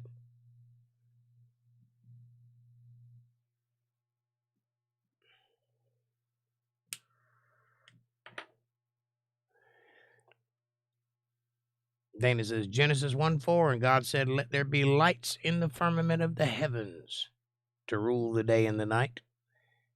The greater light to rule the day and the lesser light to rule the night. Day 4, thank you. Dana says, Amanda, hi. And Richard says, I'll be out of work if an asteroid hits, won't we all? I don't know, you might have more work than you can stand, because apparently it's going to destroy the whole planet, so we'll have to rebuild everything and be cold while we're doing it, so they're going to need good, hard workers.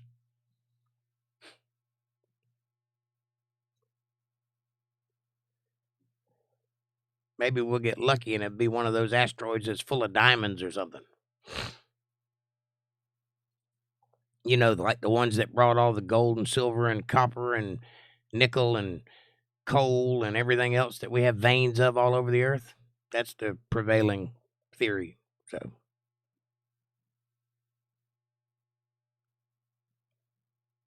and killed all the dinosaurs. Didn't hurt the rabbits, but killed all the dinosaurs, or the birds, or the dogs. But all the dinosaurs are out.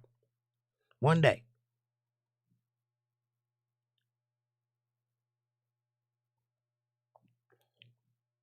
Not just all the dinosaurs in the Yucatan Peninsula. All of them. All over the world. Anything to avoid saying a flood happened. Amanda says, no real pictures of the Oort cloud, just CGI and cartoon images. That's my point. It doesn't exist. Bill says, near Mount St. Helens when it went off. Biblical. Interesting. Well, I know that when Mount St. Helens erupted, that night they had a mud flood, and the next day they had a tiny Grand Canyon in their yard, and they had no idea how it got there. But it happened because the volcano carved it, and it carved it overnight while nobody was looking. It's not as big as the Grand Canyon, but it proves that can happen in a very short amount of time. It looks like the Grand Canyon, only smaller. Whoa! Thank you, Dana, for the $40 super chat. Congratulations on your 1,000 subscribers. Thank you, Dana. I appreciate you. Way to go, Dana. Thanks, son, says Amanda. Very nice. I appreciate that. That be good, says Richard. Yep. See, I think that when the waters receded from the flood, there was a giant lake in the upper portion of the United States, and it spilled over as all of the water was receding down into the ocean, and it carved out the Grand Canyon. They say, science says, that the Colorado River carved out the Grand Canyon. But if you've ever seen that river, it's a tiny river, and both ends are higher than the middle of the Grand Canyon. Where the river comes into the Grand Canyon is higher than the middle, which means it runs downhill. I'm sorry, that river did not carve that thing. It can't. Rivers don't run uphill.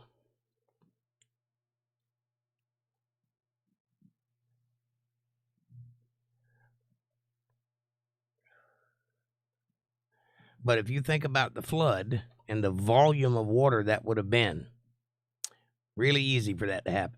And all the other land masses that are in the Midwest and all over the world, for that matter, that seem to be what you would picture at the bottom of a lake, only giant, like the scab lands in the Midwest.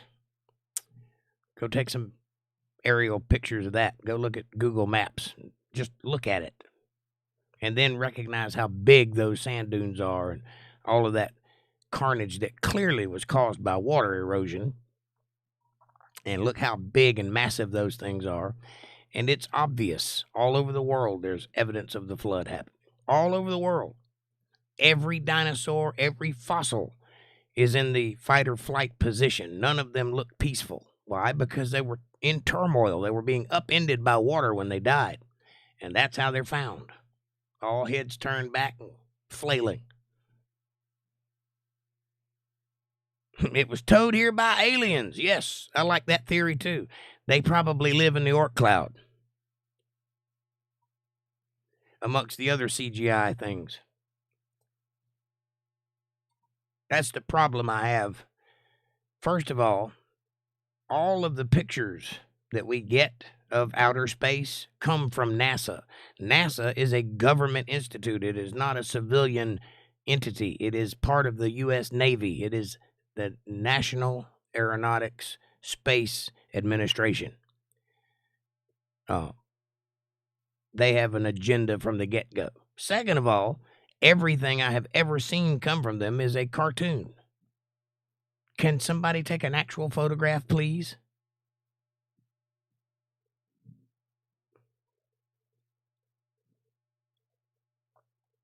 We live in a world of 4K, 8K video, and you're telling me nobody can take a picture of the Earth? That every satellite doesn't have an onboard live streaming high-definition camera pointed at the Earth? And if not, why not? Seems like an easy thing to do. I mean, you can buy them for $100. Yeah, aliens towed the moon here. I got it. I got what you were saying. That's very likely. Dana says, how does the firmament look like? Right? God is describing it here in Job. Hast thou with him spread out the sky, which is strong, and as molten looking glass. What is looking glass? Looking glass is an old word for mirror. Yes, but if you just take the word firmament and then transliterate it, it means highly polished and beaten flat, like a scale or shield or something like that. That's the idea you get from the word firmament, like taking a piece of metal and beating it flat and then putting it together with a bunch of other pieces of metal to make the firmament. That's what that word describes. What does that mean? I don't know, but there you have it. Walter says the ISS has a camera you can watch in real time. Yes, for 23.7 hours, and then it shuts off for some reason every single time. How do I know that? Because I've watched it. It's also a very low-res fisheye lens camera, which has some pretty interesting features in the videos that it takes, which are not real. Like the green hue over the earth. Go look at it. Go watch it. Or like the words of cities popping up as they go over certain places. That's a digital representation. That's not real.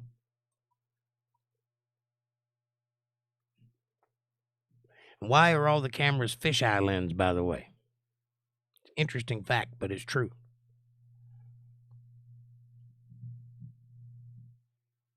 I'll tell you why. If this is the surface of the earth, just imagine that. The tip of my hair is where the space station is in comparison to the surface of the earth. It's 200 miles up, 250, somewhere around there. It's right at the tip of my hair. Now, picture yourself standing right here on the tip of my hair, being that small, and look down and tell me what you see. All you see is flat earth. Neil deGrasse Tyson himself said the earth was flat when you look at it from the space station because you can't see it. Your eyes are convexed. You see about 3 miles, depending on how tall you are, maybe 3.5 miles in distance if you have good vision. That's all you can see. After that, your vision dissipates. You can no longer reliably see anything after 3 miles. So, if you're standing on top of a 25,000 mile circumference ball, you cannot see it. You can only see 3 miles of it in every direction. You can't see the edges. Not from the space station, it's too close. You'd have to be standing on the moon to see it, and then you'd only see about half of it, or a little less than half of it. Look at a ball, you'll get an idea of what I'm talking about. Hold a ball up to your nose and look at it, and then take note of where the shadows are in comparison to what you can see, and think about that at night. That's about how much of the moon you can see. Take a ball and a flashlight and go outside at night and hold them arm length apart and shine the light towards the ball and look at the ball and look at how much of it is lit up and look at how much of it is in shadow. And that'll give you an idea how much of the earth you could see if you were far enough away from it to see it. But if you're on the space station, you can't see anything but earth. It's just there. There's nothing you can't see around. You can't see the shape.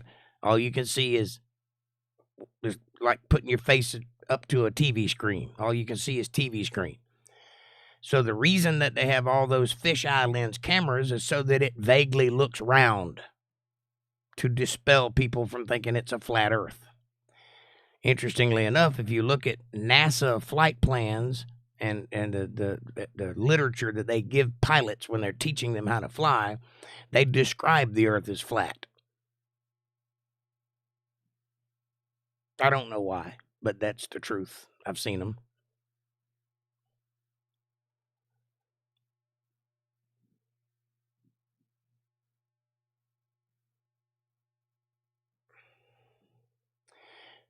Dana says, pip, pip, smiley face, and Walter doesn't. ... Bow. What do you mean?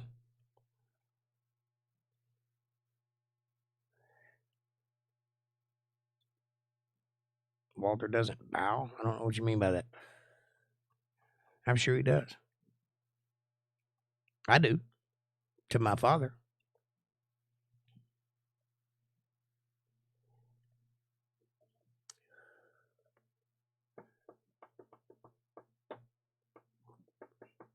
But anyway. Oh, water. Water. I misread that. I'm sorry. Sorry. I can't see. I can't see 3 miles. Water doesn't bow. Correct. Water does not bow. Water always finds its level, which is interesting that the earth is 70% water and it's round. My thoughts on the subject is, and I can tell you this for 100% certainty, that I've never been into outer space and turned around and looked at the earth. Nor have I seen anything go into outer space and turn around and look at the earth. So I don't know what it looks like. But if I had to posit a guess, if I were just thinking, I would probably say that the earth looks like a piece of gravel, flat on all sides, but shaped. And the atmosphere which surrounds the earth is spherical, because that's how gas acts in a vacuum. That's my guess. But I don't know. But I do know that water finds its own level and does not bend for any reason. Ever.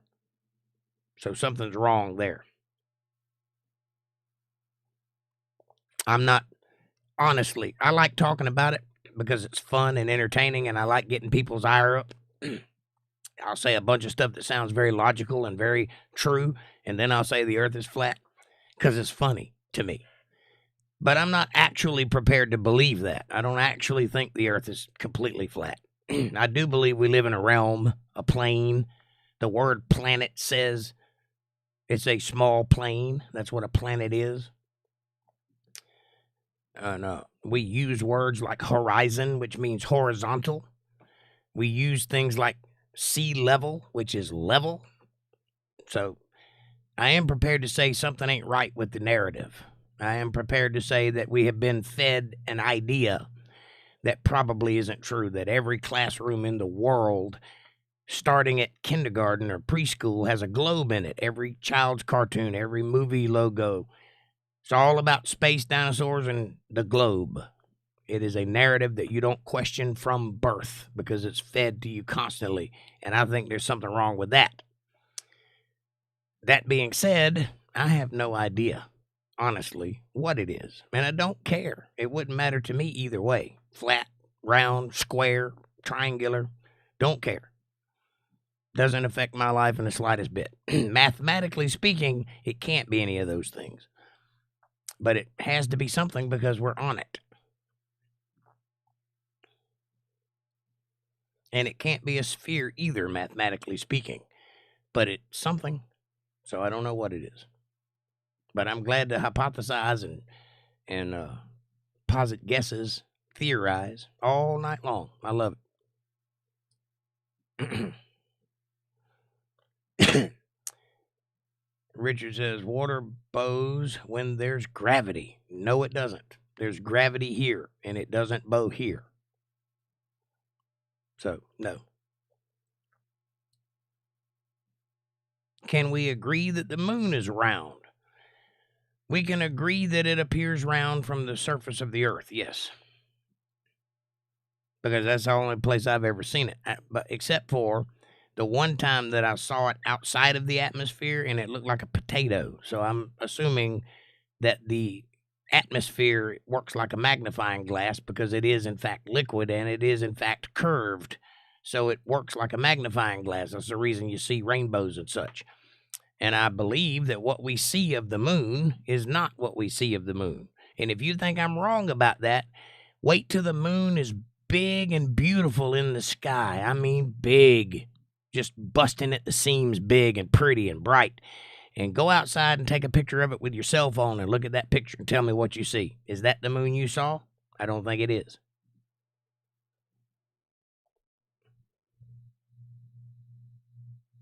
And Amanda says, can we see the moon? Dana says, Richard Duggins, the real science gives us a density versus buoyancy and not gravity. Well, there is something to be said for that, too. You see, there's a thing called hydrological sorting, which is if you take a bunch of dirt and put it in a jar and fill it up with water and shake it up real good, flip it upside down and sit it on a table, it will sort itself into layers according to the density of the material that's in that layer, thickness to lightness. The way we find fossils is exactly the same way, thickness to lightness, just like hydrological sorting. Also, if the laws of buoyancy are applied, the reason a ship floats and a rock sinks is buoyancy. It's the size of it and the volume of air that's inside of it causes it to float, where a rock may be lighter than a ship, but it will sink because it's dense. And then the atmosphere is a form of liquid because it's a gas, and that's one of the three forms of liquid, or H2O, or whatever you want to call it. And so I would tend to think that buoyancy applies there too. And the reason you fall towards the earth is because you're dense. That being said, scientists are convinced there's a such thing as gravity pulling everything towards the center of the earth. That may be, I don't know. I've never seen it. You can't put it in a jar and paint it red. You can't show me mathematically that it exists. All you can do is use the word and say, see, gravity. So, I don't know. That's one of those contentious things. From my eyes, it sure looks round, says Amanda. Yeah, it does look round.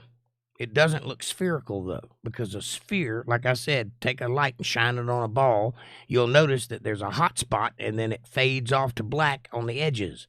The moon doesn't do that. Now, you could argue that the sun is so big that all the rays from the sunlight is coming straight instead of pointed. So that may be why. I don't know. Helium balloons demonstrate buoyancy perfectly. Well, that's because helium is lighter than air, and what does it do? It rises. Anything that's heavier than air goes beneath air, which does, in fact, illustrate buoyancy. But it's not just buoyancy. There's more things to consider. We also live in an electromagnetic universe. That's been proven. We do live in a universe that has a strong magnetic field, and there are things in our bloodstreams and in our systems like iron and nickel and cadmium and aluminium with an extra I for if you're British. And so there's that to consider also. And then there is mass, and mass seems to have an effect on things that are less of a mass in space. Now, you can call that gravity. That might be what gravity is. Is it a force? I don't think so. I think gravity might be a reaction.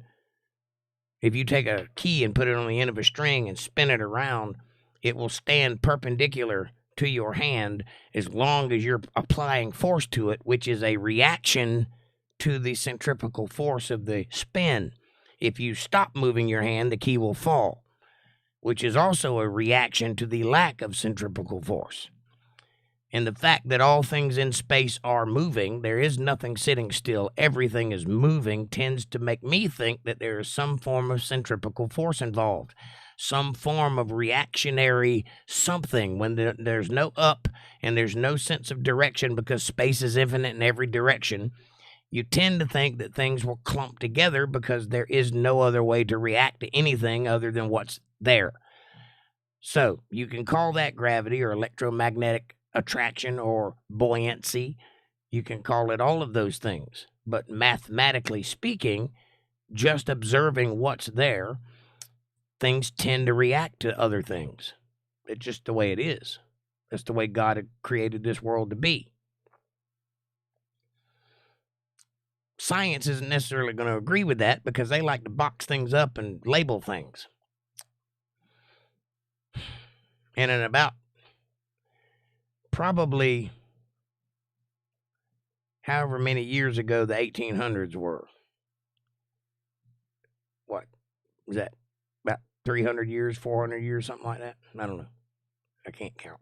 Anyway, in the 1800s at Cambridge, all of the academic scholars got together and had a meeting. You can find the minutes of this meeting on the internet.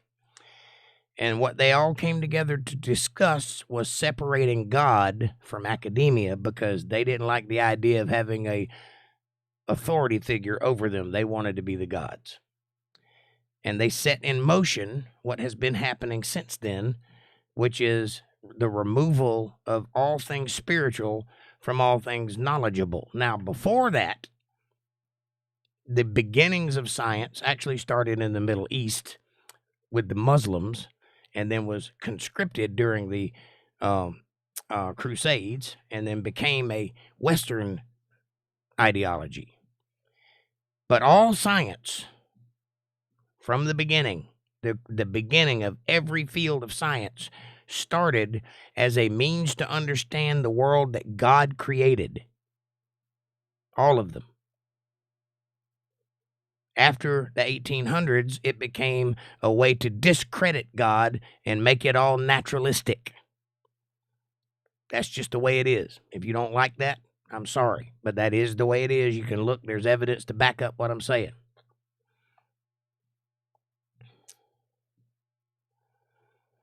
Well, for the record, I've never heard of a ship falling off the edge of the earth. I'm just saying. Well, Richard Duggins, if you had any common sense at all, you'd know that there's a big ice wall out there. It can't fall off the edge of the earth. Listen to your lore, man. Don't you know that Antarctica surrounds the global plane? Keeps the oceans in and everything. A ship can't get to the edge of the earth. And by the way, NASA or whoever won't let you go visit it either.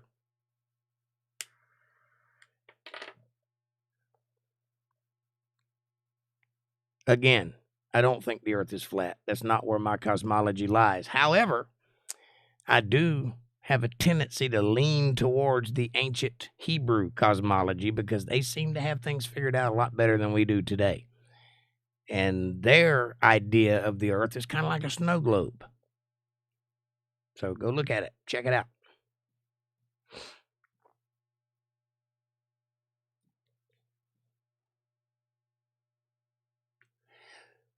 Also, if gravity was a real thing, then it would have to come from the center of something, because that's how gravity works. And depending on where you were on the earth, you would feel gravity in a different way. As we know, as it's been proven, as they've conceded after much debate, the earth is not a sphere. It is an oblate spheroid. They've given that much. And the reason they've done that is because the math doesn't work if it's a sphere. It just doesn't. If you were standing 1 foot away from the North Pole, you'd be spinning around like this faster than anything you could think of. Because if the equator is going around at 1,000 miles an hour, just look at a sprocket. Look at where the fastest part of the sprocket is. That's how gravity works. So if gravity were a thing, you would be very heavy standing at the North Pole 1 foot away from it and spinning around at like 10,000 miles an hour, or however much the math would equal out to be.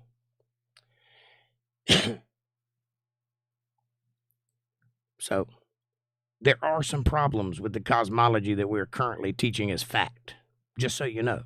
I'm not disqualifying it. I don't know. I began this conversation with that. I don't know. So I'm not disqualifying the findings of the modern scientists, but I will tell you they've got some problems too. The math don't add up. If the earth is round, that is 8 meters per mile squared curvature. You understand that? That's mathematical. That's the fact. That's what a circle does. We don't see that. We don't observe that. That's incorrect. But that's the math. If the earth is 25,000 miles in circumference, that's 8 meters per mile squared of curvature. which we do not observe. However, we do observe curvature. There is curvature to the surface of the earth, but it's not enough to make it a circle. So what does that mean? I don't know. I'm just telling you what's been observed. There are lots of crackpot scientists out there with lots of theories as to what that means. Go look at some of them. They've taken most of them off the internet because they're scared of them. But it means something. I just don't know what. Dana says, Richard Duggins, and you never will because all is contained like a container. The world flood couldn't be possible without being contained like a glass of water. Amanda says, I said before, if we are hurling and spinning, then why don't we feel the G-forces? That's a good question. If you get on a gravitron, which is 1.5 G-forces, which is one gravitational weight plus a little bit more, you're pressed against the wall. So how come you don't feel that on the Earth, which is moving at the same speed?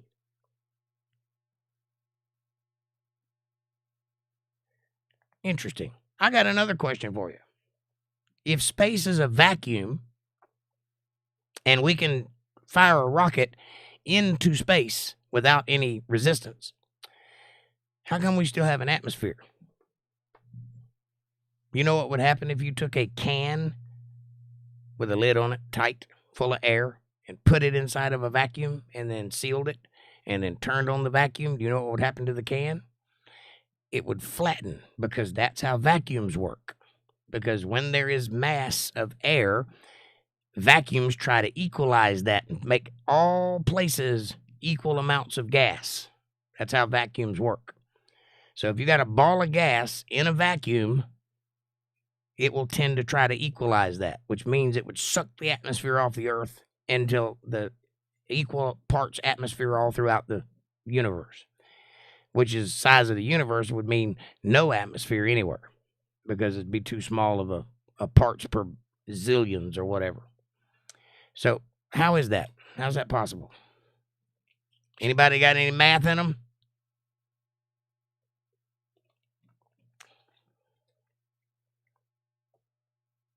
Dark matter doesn't exist, Fab Daddy. If so, can I buy a jar of it? Can you point to where it's at?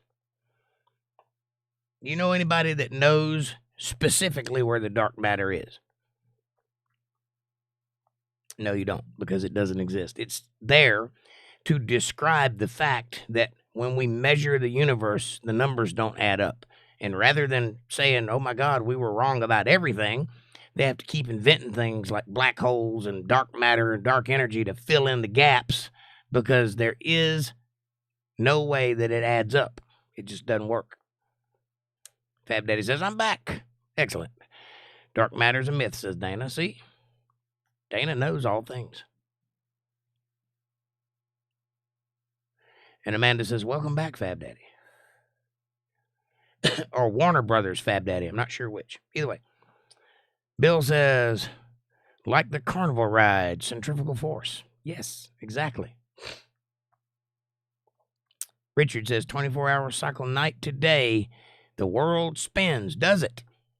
Well, couldn't that equally be described by moving the sun over the top of the earth in a circular pattern at, say, the Tropic of Capricorn, out to the Tropic of Cancer, and then back to the Tropic of Capricorn? Wouldn't that make it do that also? See, that's the problem with the theories, because every one has a counterpoint. Every detail that you can come up with, every single one of them, I'll save you the trouble, don't try. I already know all the questions and arguments. Every single detail that you come up with that describes the earth as a globe, there is an equal and logical explanation for it being flat. That's not to say that it is. I'm not saying it is. I'm just saying that the argument is there and it's a sound argument. So what does that mean? I think it means that we're not supposed to know those things or even worry about those things. We're supposed to just live our lives on this place. Neutrinos were found. A neutrino is not dark energy, buddy. A neutrino is a particle that is released by the sun, which isn't a star. What did he say?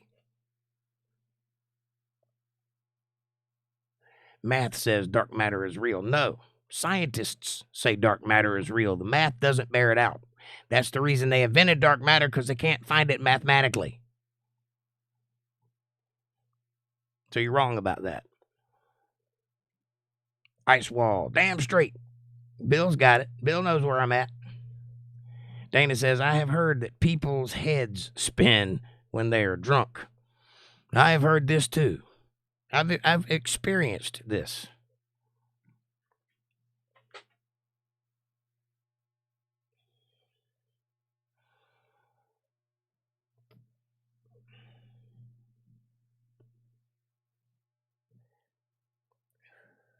I do think we're spinning. I just don't think we're spinning at 1,000 miles an hour.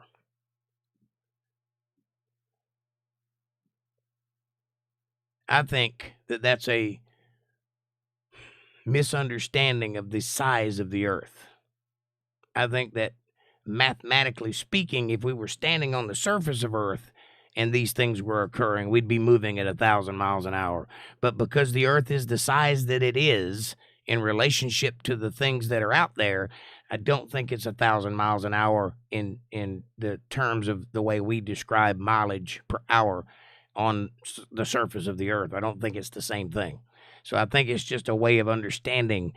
Like they say that when a space shuttle enters into the atmosphere and enters out of the atmosphere into space, that it does so at 17,000 miles an hour to achieve orbit around the earth, which is falling towards the earth and missing each direction.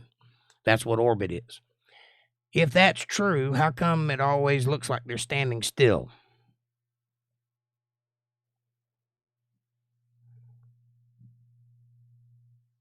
Dana says, that's the only real spinning I heard about. Ha ha. Amanda, smiley faces. Fab Daddy says, Cornelius effect. Corollas. I know the word. I can't say it. What am I doing here? The Coriolis effect holds our atmosphere. What? Are you just saying words? The Coriolis is an effect of the atmosphere. It doesn't hold the atmosphere in place. No, it does not.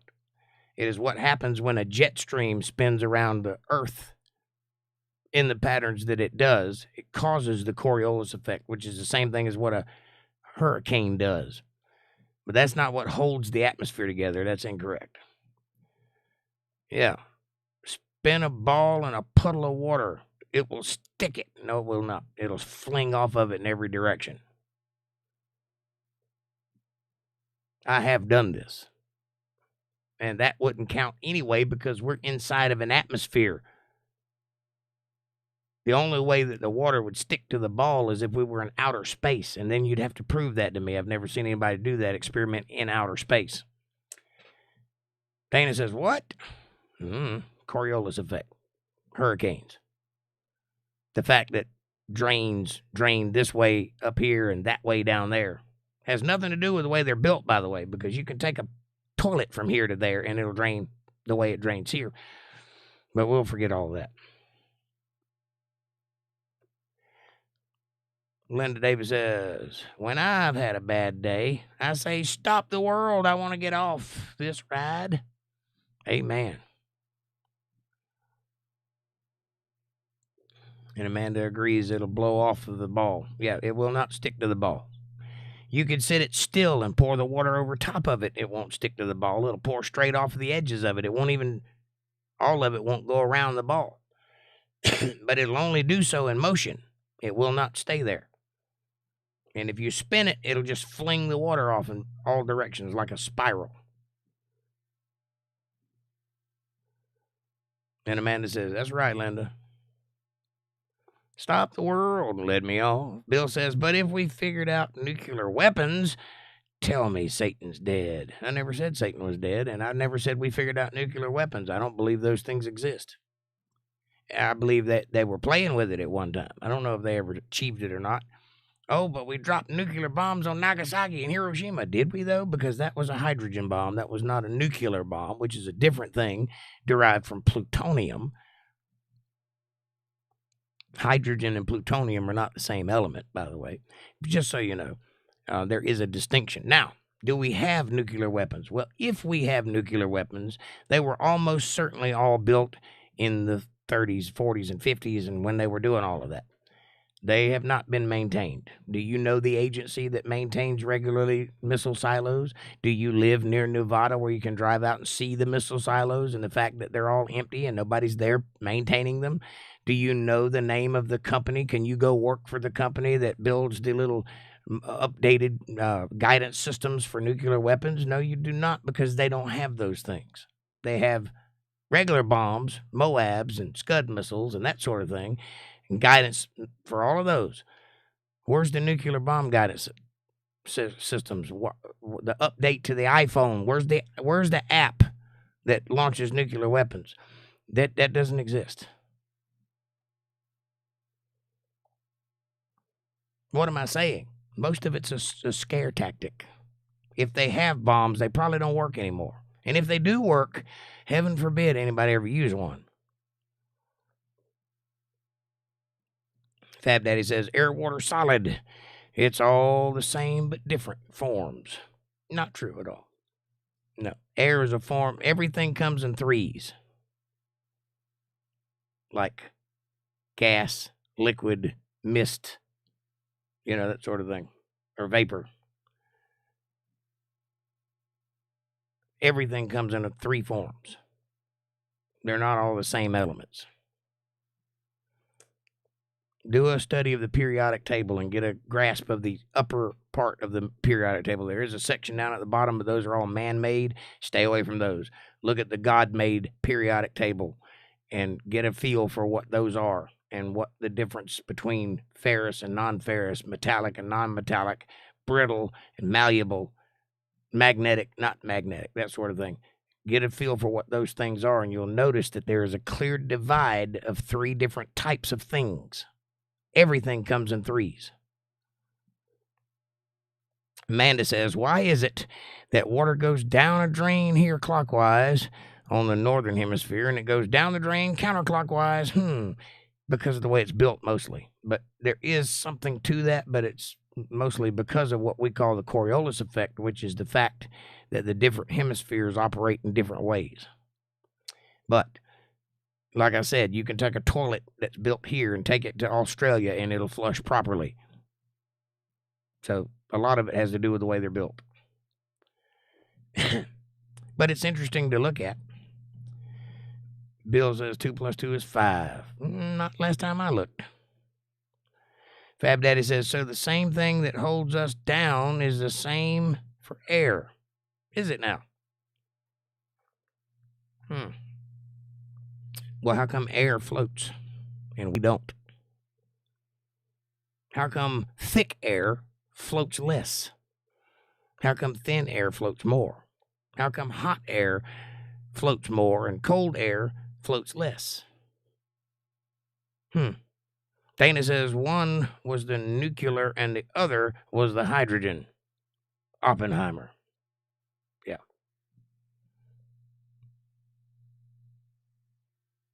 Fat man and little boy. I'm aware. But there was no nuclear bomb. They did not irradiate Japan. They burned Japan. If you go look at pictures of the aftermath, all of those people were burned with fire. The periodic table is not complete yet. Who says? Looks pretty complete to me. There's 93 of them.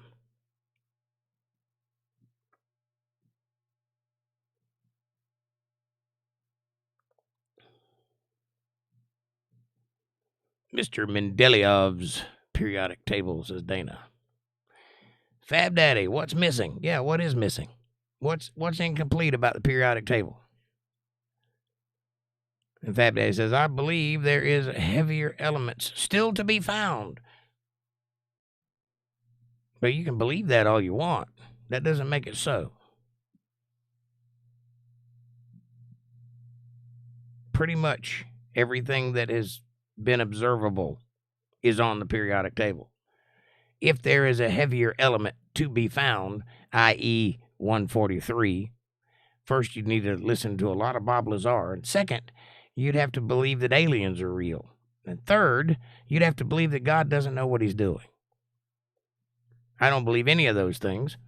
So I would say the periodic table is pretty well established.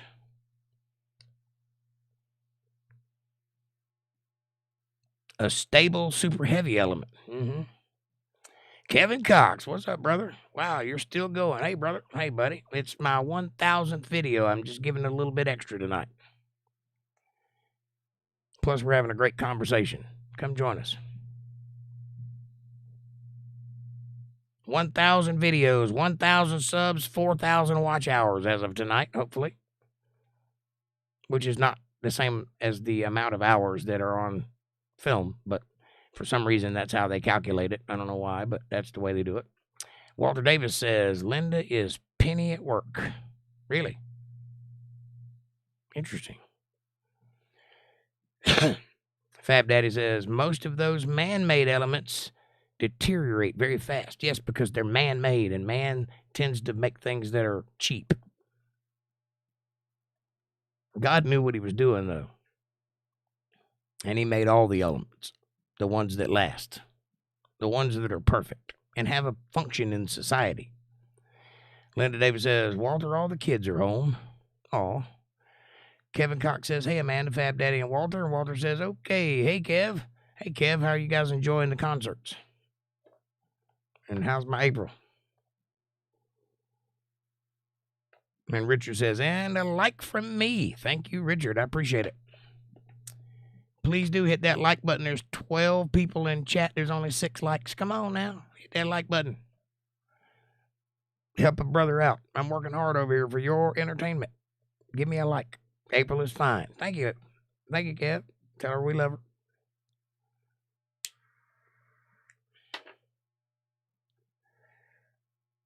No. That's one of the things that drew me away from evolution as a theory, because how do you get past hydrogen? How does hydrogen turn into gold, for example? Or any of the heavier elements? Dmitry Ivanovich Mendeleev, Russian. I got that. He is known for formulating the periodic law and creating a version of the periodic table of elements. Well, he didn't create it. He just wrote it down. He noticed it. That's a problem I have with people using the word discovered or created or whatever. They found it. It was already there. It's been there. Electricity's always been here since the beginning of time. We just figured it out. We stumbled into it. But it's always been here. Electricity moves. Electrons move. That's just the way it is. And likewise, the things we have yet discovered are they're here now. If we were smart enough to figure it out, we'd have it. Like cold fusion. Atomic mass. You're just saying words, Fab Daddy. Everything has an atomic mass. Hydrogen is 3.14, I believe. I could be wrong about that. It's been a while since I've looked at the periodic table, but one of them is 3.14.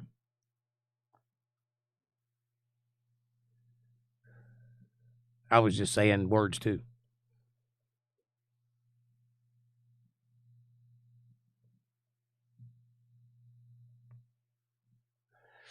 I do need to go to bed soon, though. Please do hit that like button, and if you feel so obligated, hit that super chat button and show a little love if you can.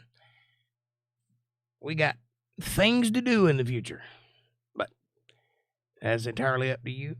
I'm enjoying the conversation nonetheless. And I like thinking about things like this because nobody actually really knows. They're all hypothesizing. Science, by its very definition, is a question.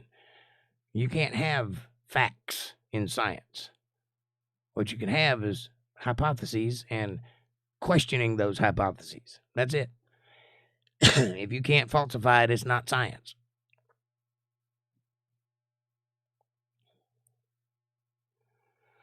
The word created is proper in this case. Fantastic periodic table. Yes, it is fantastic, but all those elements were here from the beginning of creation. He just put them in an order that we could understand it. And that is a scientific achievement, because once you could draw it out like that, you can see it. You can see the map of how things work, how things fit together, and how things are categorized, which in itself is brilliant.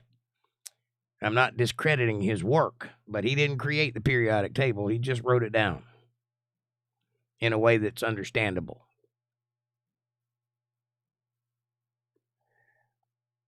God created the periodic table, and he's master at it.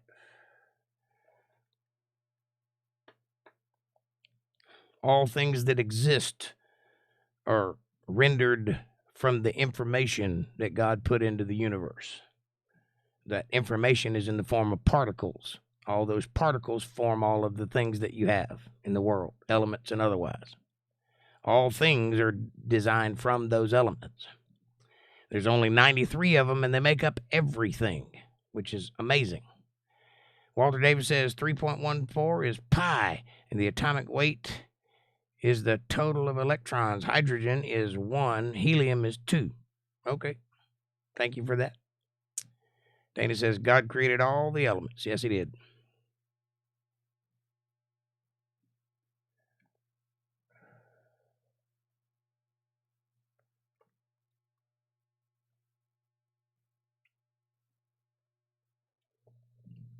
Yes, he did, and they are fantastic and perfect in their creation. And that's why it bothers me when scientists say we live in an imperfect world. We live in a fallen world, but it is not imperfect. It is perfect. It works every time. DNA works every time, like a zip file full of information. It unzips and creates a new being out of copies of the old beings. Every time. Sometimes there's a defect here and there, but that's usually because of something we did, not something it did. And that's pretty perfect to me. And to those scientists that say things like that, I would say, make me one. But use your own materials. You can't use anything that God made. Make your own material. Make your own dirt. And then make a man. Show me how it's done right.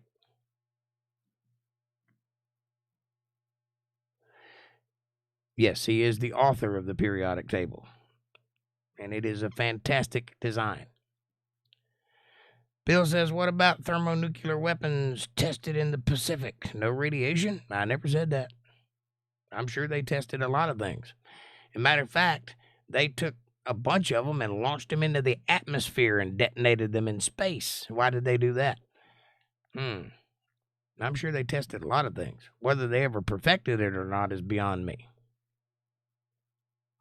But I do know, I'm old enough to remember the doomsday clock, 3 minutes to midnight. And they would tell us to get under our desks and put our head between our legs, as if that would have mattered. No, I'm sitting right here, because if it blows, there's nothing I can do about it. It's not going to help me to get under the desk, or you. But it is something we can just do. Anyway, they've been threatening to use those things for a long time, and yet nobody's ever used one. But they did a lot of testing, yes. And I'm sure they discovered some pretty interesting stuff about radiation and about splitting atoms and that sort of thing. About hyperinflating explosions. Really good ways to use hydrogen bombs. Because that's what we witnessed, hydrogen bombs. To my knowledge, and my knowledge is limited, but to my knowledge, nobody's ever detonated a nuclear bomb in war.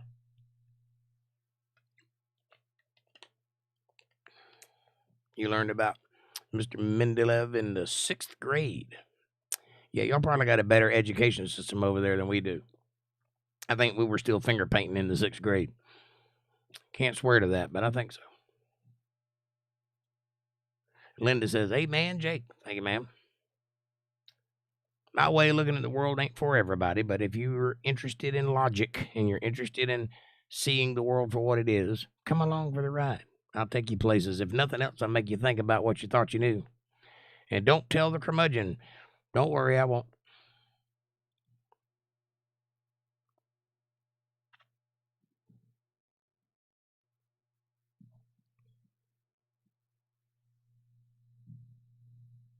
Don't tell him what?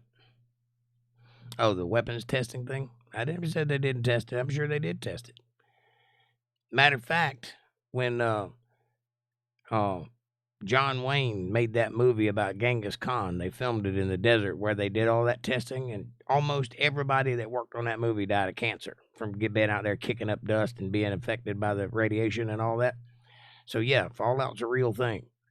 And plutonium is radioactive. I didn't say radioactivity wasn't real. I said nuclear weapons aren't real in the way that we think of them.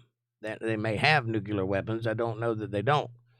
But I do know they're not being maintained, and I do know that if they exist from when they were created a long time ago, and probably wouldn't be smart to shoot one off.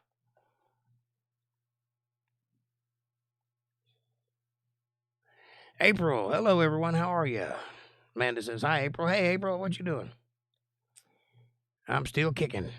Uranium, plutonium, iridium.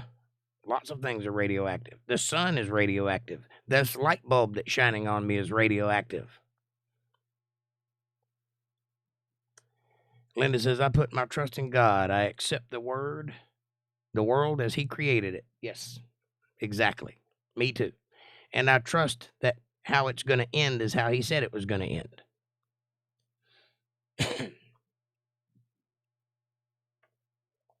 And nuclear war is not in the cards. So I don't think that's ever going to happen. I could be wrong about that, but I'm putting my faith in God when I say that. Which is what led me to believe what I believe about nuclear weapons, is because I don't think anybody's ever going to use one.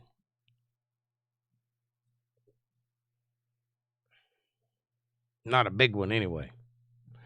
April says, hi, Amanda, Dana, Linda, Walter, Bill, Robert. Good to see y'all. Much love.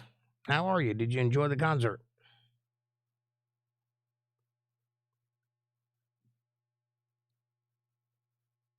Did you enjoy the concert?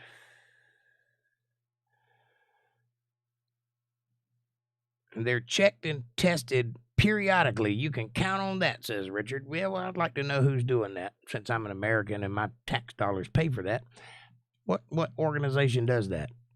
And when are they tested, periodically checked? How periodically?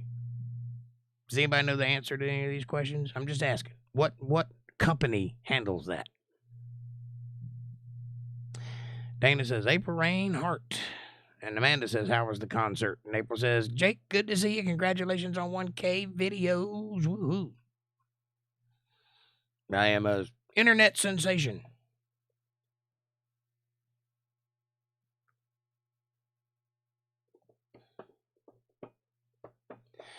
Here's the one thing I know. Worldviews are hard to swallow down sometimes. It's really hard to break programming. It's really hard to believe that you've been lied to. It's really hard to believe that you've fell for a carefully crafted narrative that's placed in front of your face to keep you busy and keep you occupied, bread and circuses and all that. And sometimes that's hard to swallow. And sometimes people rebel hard against that. And then they look into it begrudgingly, and then inevitably come to the conclusion that all things aren't as they seem to be, and something is amiss in the neighborhood.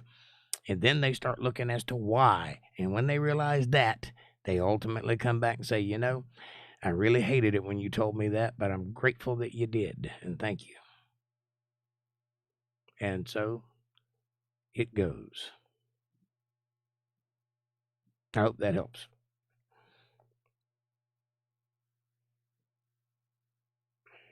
April says, yes, I enjoyed it. It was epic. He did a lot of his older songs. He was amazing. Awesome. And Walter says, if atoms are held together because of positive and negative electric charges, how come planets rely on gravity. I never said they did. I would say that a good hypothesis would be that an atom is the exact same thing as a solar system, only micro instead of macro. But it's the same thing. It is a nucleus and things that surround it, and they are held together by charge. Same thing as the universe. We live in an electromagnetic universe. That's been proven.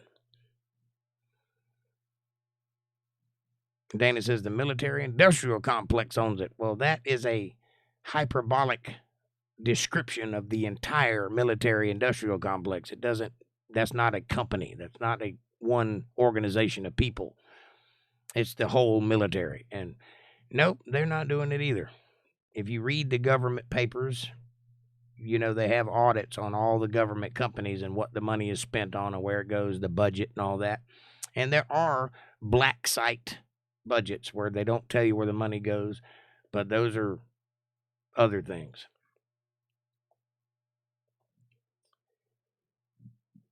Amanda says, that's awesome, April. Glad you had a good time. Richard says, the Air Force has priority on nuclear weapons. Interesting. How come so many of them are on submarines? And battleships. That sounds good, but I don't remember ever reading that. April says, LOL, isn't that the truth, Jake? I try to tell the truth. I might be wrong, but I'm not lying to you. I believe what I believe. Saw it on 60 Minutes. Okay, well, that's a bastion of truth there, 60 Minutes. They've never lied to you ever once.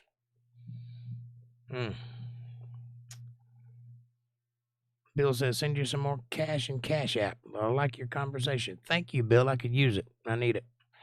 I haven't made a dime since I got monetized 3 months ago. I mean, I'm making money, but I hadn't got any of it. It's all in YouTube. I'm supposed to start getting it, but that hasn't happened yet. So we'll see. So I'm starving to death. You want to send me some money? I'll sure take it. Thank you, Bill. Agreed, Jake, says Walter. Thank you, Walter. April says, thanks, Amanda. It was a real blast. I hadn't been to a concert in a while that I wasn't doing the concert. You got under the desk too? I know, right? Everybody, there's the bell. Get under the desk and put your head between your legs and kiss your ass goodbye, because a nuclear bomb might be coming any minute now. Or 1 minute to midnight, says Walter Concrete. Oh, the humanity. Never happened. They just decided not to. 1 minute to midnight.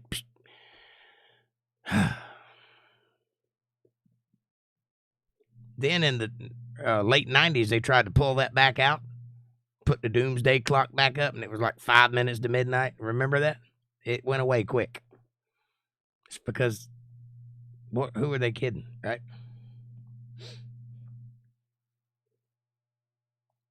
I don't know. I just think that there's a lot of things that people say that isn't necessarily true, or the actual reality of a thing. That's what I think. But everything I think is a hypothesis. So don't believe me. Look for yourself. Dana says, yes, it is. Many companies involved, including Lockheed Martin, Boeing, Allison, and countless others. True. And Raytheon and BlackRock and on and on and on and on and on. And all of the government neocons and the war peddlers. But that's not one company. There's a lot of companies. But it's an analogous explanation or description of the entire military-industrial complex. Industrial meaning all of it. But you can't find one company that maintains and upkeeps nuclear weapons, especially like in the silos that are in Nevada, where you can see the grain standing straight up and you know there's a silo under there. They don't go to those facilities. There aren't men in those facilities. They're not being operated. They do not run. But they're there. But what's in them? Some form of Star Wars or some kind of Iron Dome type anti-aircraft missiles or something like that, I would imagine. Aliens, who knows? Aliens are going to turn the nukes. Maybe, says Bill. Kevin Cox says, we enjoyed Kenny Chesney. For the 7th time, he had Megan Maroney front him this time instead of Old Dominion. I like Old Dominion, but she was really good. No shoes, national. Cool. Good night, Richard, says Amanda. Night, Jake. It's been a pleasure. Thank you, Richard. See you next time, buddy. Appreciate your conversations and your contributions to the conversation. And Richard says, good night, Amanda. Stay cool. 93 tomorrow, right? Bill says, aliens are going to turn the nukes off. Yeah, well, that's what they're saying. Wonder why they're doing that.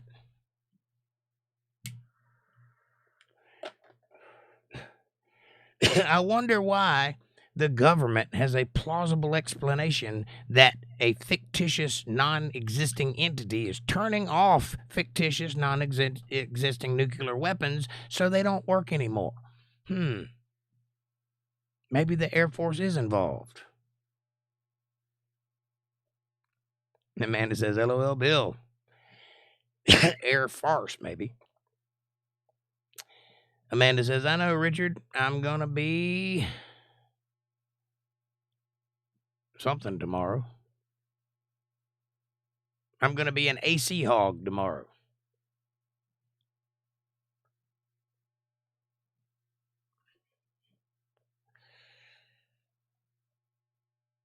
Me too. Believe that. All right, I've had enough. I'm going to bed. I love you guys. Thank you so much for the conversation. I thoroughly enjoyed it. I appreciate you tickling my conspiracy bones, and I hope you enjoyed it too and got something out of it. I hope it, at the very least, I hope you're thinking a little bit more about the world you live in, and that's all I'm asking for. I don't even ask you to believe anything I'm saying. Just think. Just think. Just think critically. Question everything. Always. Do that. And I'll see you guys on Sunday for some real truth Bible study. Have a great night. God bless you all. Thank you for those of you that super chatted. I appreciate it. Amanda says, Nighters all, see you Sunday at 8 p.m. I enjoyed the great conversation. Thank you. And Dana says, Hart. And Linda Davis says, I knew a woman that joined some kind of a cult and went to live on one of those empty silos, Yep. Yeah, a lot of those silos are now being sold to civilians as whatever they can make out of it because they don't have nuclear weapons in them.